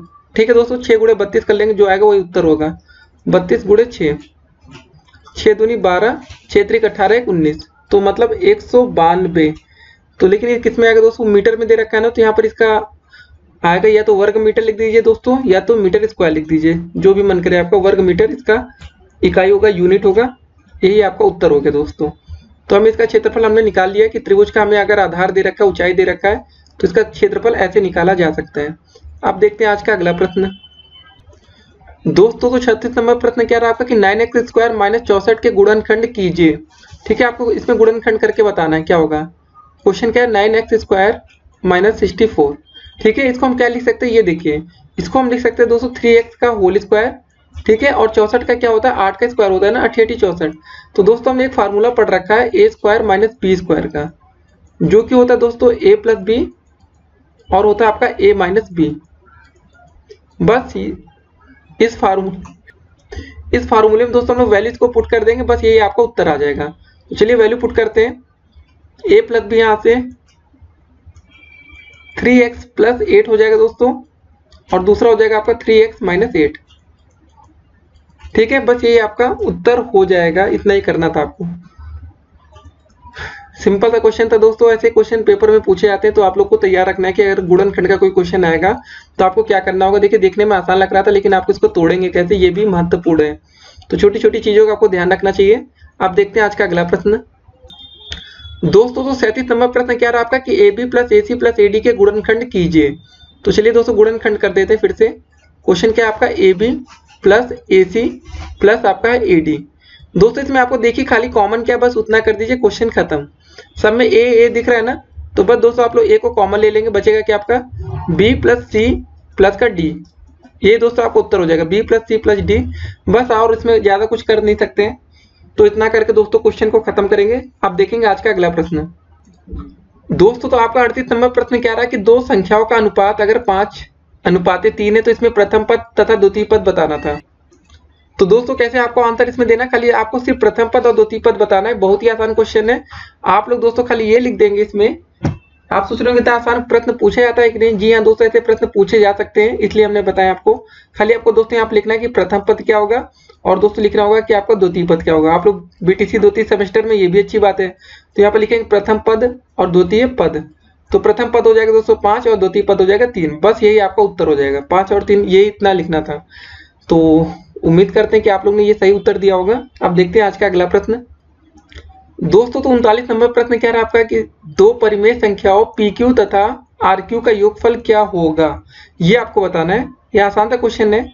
इसको लिख सकते हैं दोस्तों P/Q प्लस R/Q का आपको दोस्तों योगफल बताना है। बस हो गया दोस्तों खत्म। बस ऐसे लिख दीजिए दोस्तों इसको, आपको P प्लस R/Q, इतना ही करना था दोस्तों। ऐसे क्वेश्चन भी पेपर में पूछे जा सकते हैं, बिल्कुल बेसिक है, हम आपको समझा रहे हैं। लेकिन दोस्तों हमने शुरुआत में आज के जो क्वेश्चन शुरुआत के थे वो बहुत ही अच्छे लेवल के थे, लेकिन हम चाह रहे थोड़े आसान क्वेश्चन भी आपको आने चाहिए, जिससे कि पेपर में अगर पूछा जाता है कुछ तो आपका मन और दिमाग काफी तेजी से चल सके।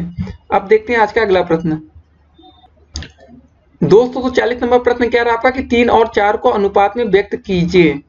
बिल्कुल आसान था क्वेश्चन दोस्तों। बस आपको इतना लिखना था 3 और अनुपात 4, बस ये आपका उत्तर हो गया। 3 और 4 को अनुपात में व्यक्त करना था, 3 अनुपात 4 क्या लिखना था, बस ऐसे 3 अनुपात 4, बस हो गया आपका उत्तर।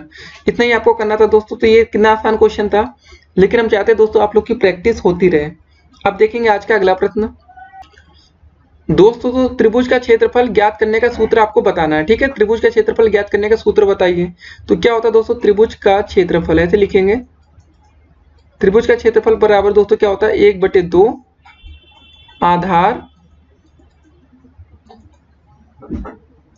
गुणे ऊंचाई, ठीक है। बस आपको इतना बताना था इस क्वेश्चन में कि त्रिभुज का क्षेत्रफल ज्ञात करने का सूत्र बताइए। दोस्तों देखिए ऐसे अति लघुत्तरी में एक एक नंबर में ऐसे क्वेश्चन बन सकते हैं, तो आप लोग को ये छोटी छोटी चीज पता होनी चाहिए। अब देखते हैं आज का अगला प्रश्न दोस्तों। तो 42 नंबर प्रश्न क्या रहा आपका कि वर्ग क्या है, इसका क्षेत्रफल ज्ञात करने का सूत्र बताइए। तो दोस्तों वर्ग कैसा होता है, पहले इसको हम आपको बना के दिखा देते हैं। एक वर्ग दोस्तों देखिए वर्ग वो होता है जिसकी चारों भुजाएं बराबर होती हैं। अगर मान लेते ये भुजा आपकी ए है तो ये भी आपकी ए होगी, ये भी आपकी ए होगी। ए फॉर एप्पल वाला दोस्तों ए है, ठीक है।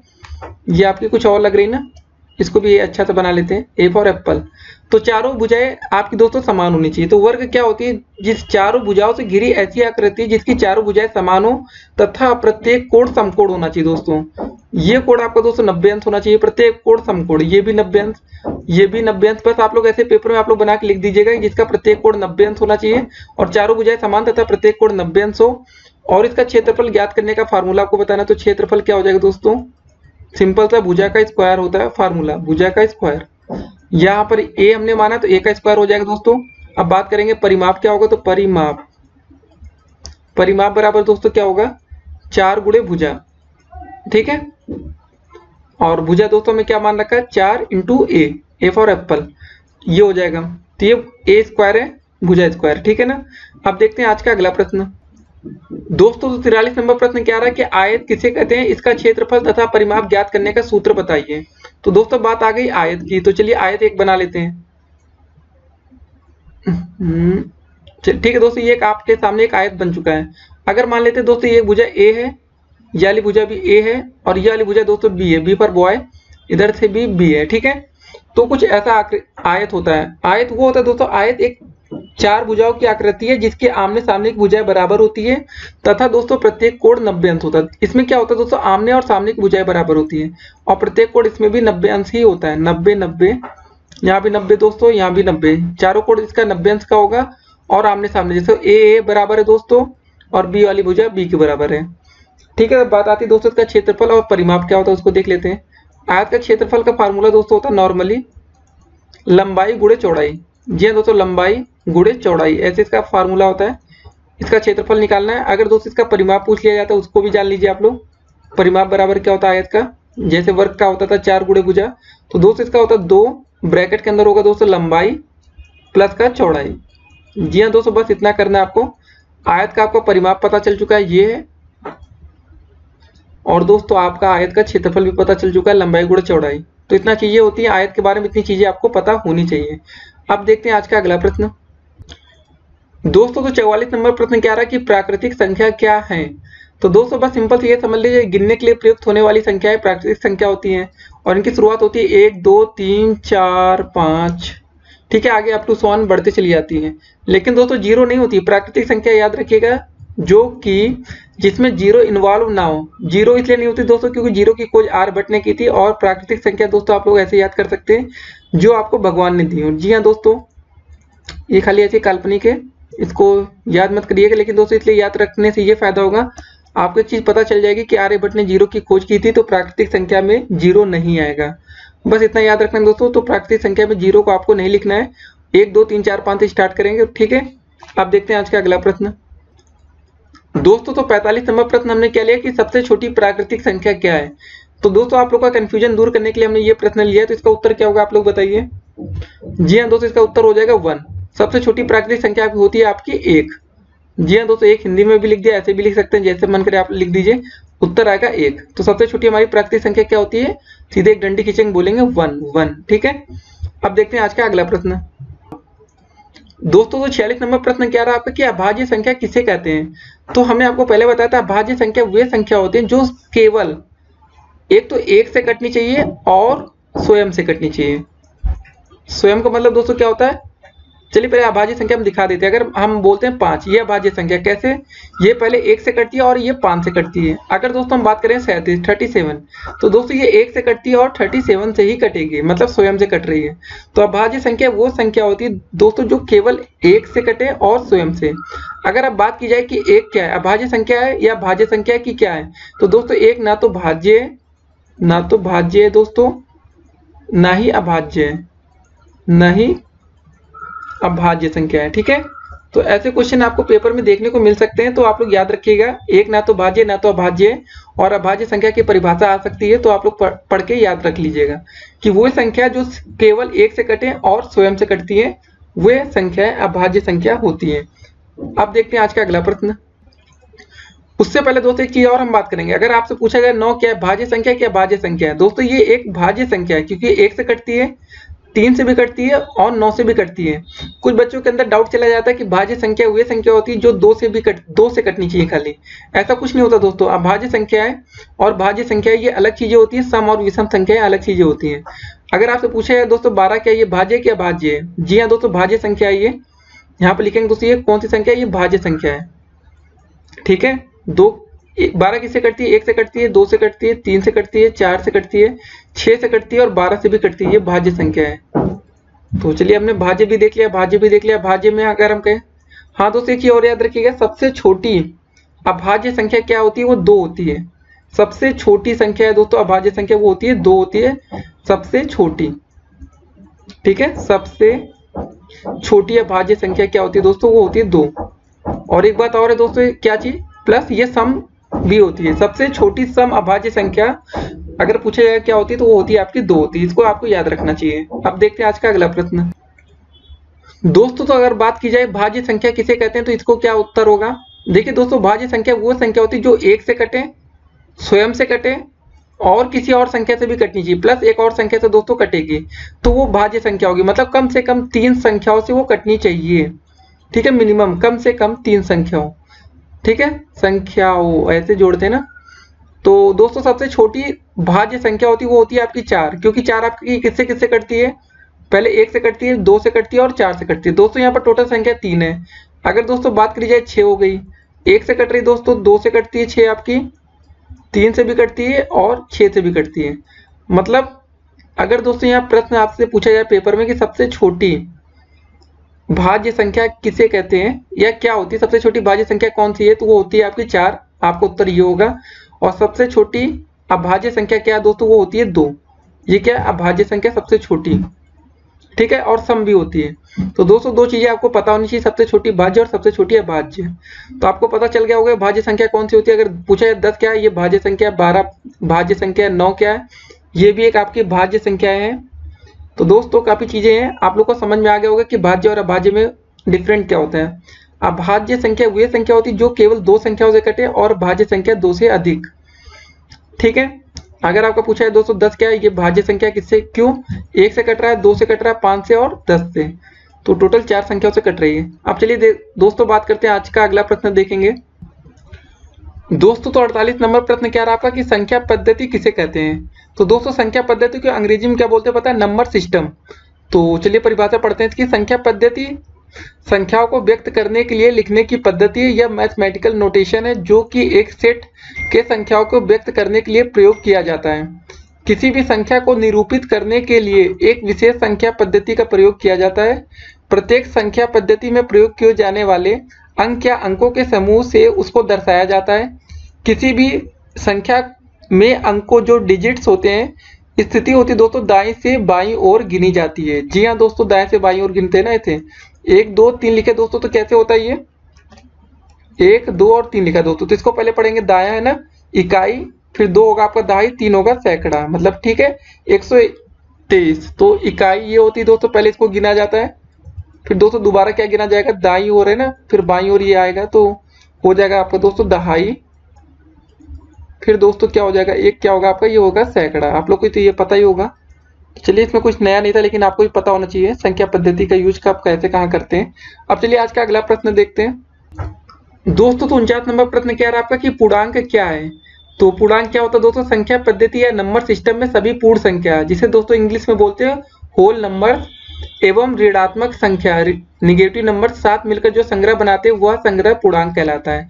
तो दोस्तों पूर्णांक में आपका क्या क्या, मतलब पूर्णांक में क्या क्या आता है, -6 -9, मतलब सब कुछ दोस्तों आना चाहिए, 0 1 2 3 प्लस माइनस सब कुछ दोस्तों जिसमें आता है वो संख्या होती है पूर्णांक। तो पूर्णांक का मतलब आप लोग अब समझ गए होंगे। जैसे दोस्तों ये लिखेंगे -2 -1 0 1 2, दोस्तों ये सब संख्या आपकी क्या होती है, पूर्णांक होती है। जिसमें देखिए प्लस की भी संख्या प्राकृतिक संख्या दोस्तों खाली 1 2, और दोस्तों अगर 0 ले लेते तो ये आपकी हो जाती है होल नंबर्स, ठीक है, पूर्ण संख्या, और माइनस भी ले लिया दोस्तों, सब कुछ ले लिया, तो आपका ये बन गया पूर्णांक। तो दोस्तों आप लोग को समझ में आ गया होगा कि पूर्णांक आखिर क्या होता है। तो पूर्णांक में दोस्तों ये सब खाली रहता है जिसमें दोस्तों आप लोगों की पूर्ण संख्याएं तथा ऋणात्मक संख्याएं मिल जाती हैं, वहां पर होता है आपका एक संख्या, मतलब बनता है आपका एक पूर्णांक बनता है। तो बस इतना आपको समझना था। अब चलिए देखते हैं आज का अंतिम प्रश्न 50 नंबर दोस्तों। तो 50 नंबर प्रश्न क्या रहा है आपका कि गुणन का तत्सम अवयव किसे कहते हैं, ठीक है, अवयव। तो गुणन का तत्सम अवयव दोस्तों किसको बोलते हैं, तो इसका आंसर हो जाएगा दोस्तों 1, ठीक है, 1 को गुणन का तत्सम अवयव कहते हैं, गुणन का तत्सम अवयव कहते हैं, ठीक है, अवयव कहते हैं। तो दोस्तों आज आप लोग ने भी काफी में लिखा होगा, हमने भी आज काफी मेहनत की है। तो दोस्तों आज के 50 प्रश्न ये रहे। अगर आपने इन सभी 50 प्रश्नों को अच्छे से पढ़ लिया तो आप लोग का जो बीटीसी सेकंड सेमेस्टर मैथ के अति लघु उत्तरीय के प्रश्न होने वाले हैं, इसमें से कोई भी आपका प्रश्न नहीं छूटेगा। थोड़े से खाली क्वेश्चन में दोस्तों चेंजेस क्या होंगे, जहां पर 1 लिखा होगा वहां 2 लिख जाएगा, 2 की जगह 4 लिख जाएगा, बस थोड़ी चीजें बदलती रहेंगी। तो बस उसी चीज को आपको ध्यान में रखना है। तो आज अगर आपने इन 50 प्रश्नों पर अच्छी मेहनत की तो आपके अच्छे नंबर आने वाले हैं और आप लोग पूरे अति लघुत्तरी के दोस्तों 100% सही अंक ला सकते हैं। और भी दोस्तों अगर कुछ अपडेट्स करने होंगे क्वेश्चंस तो हम आपके लिए नए क्वेश्चंस और भी जोड़ेंगे इसमें। फिलहाल दोस्तों 50 क्वेश्चन पर आप लोग अच्छी प्रैक्टिस करिए, तैयारी करते रहिए। अगली वीडियो में फिर मिलेंगे हम लोग बहुत ही जल्द, तो आप लोग तैयारी दोस्तों करते रहिए। और एक ही और दोस्तों, अगर चैनल पर नए हो तो चैनल को सब्सक्राइब करना ना भूलिए। ठीक है, फिर मिलेंगे अगली वीडियो में, तब तक के लिए गुड लक और पढ़ते रहिए।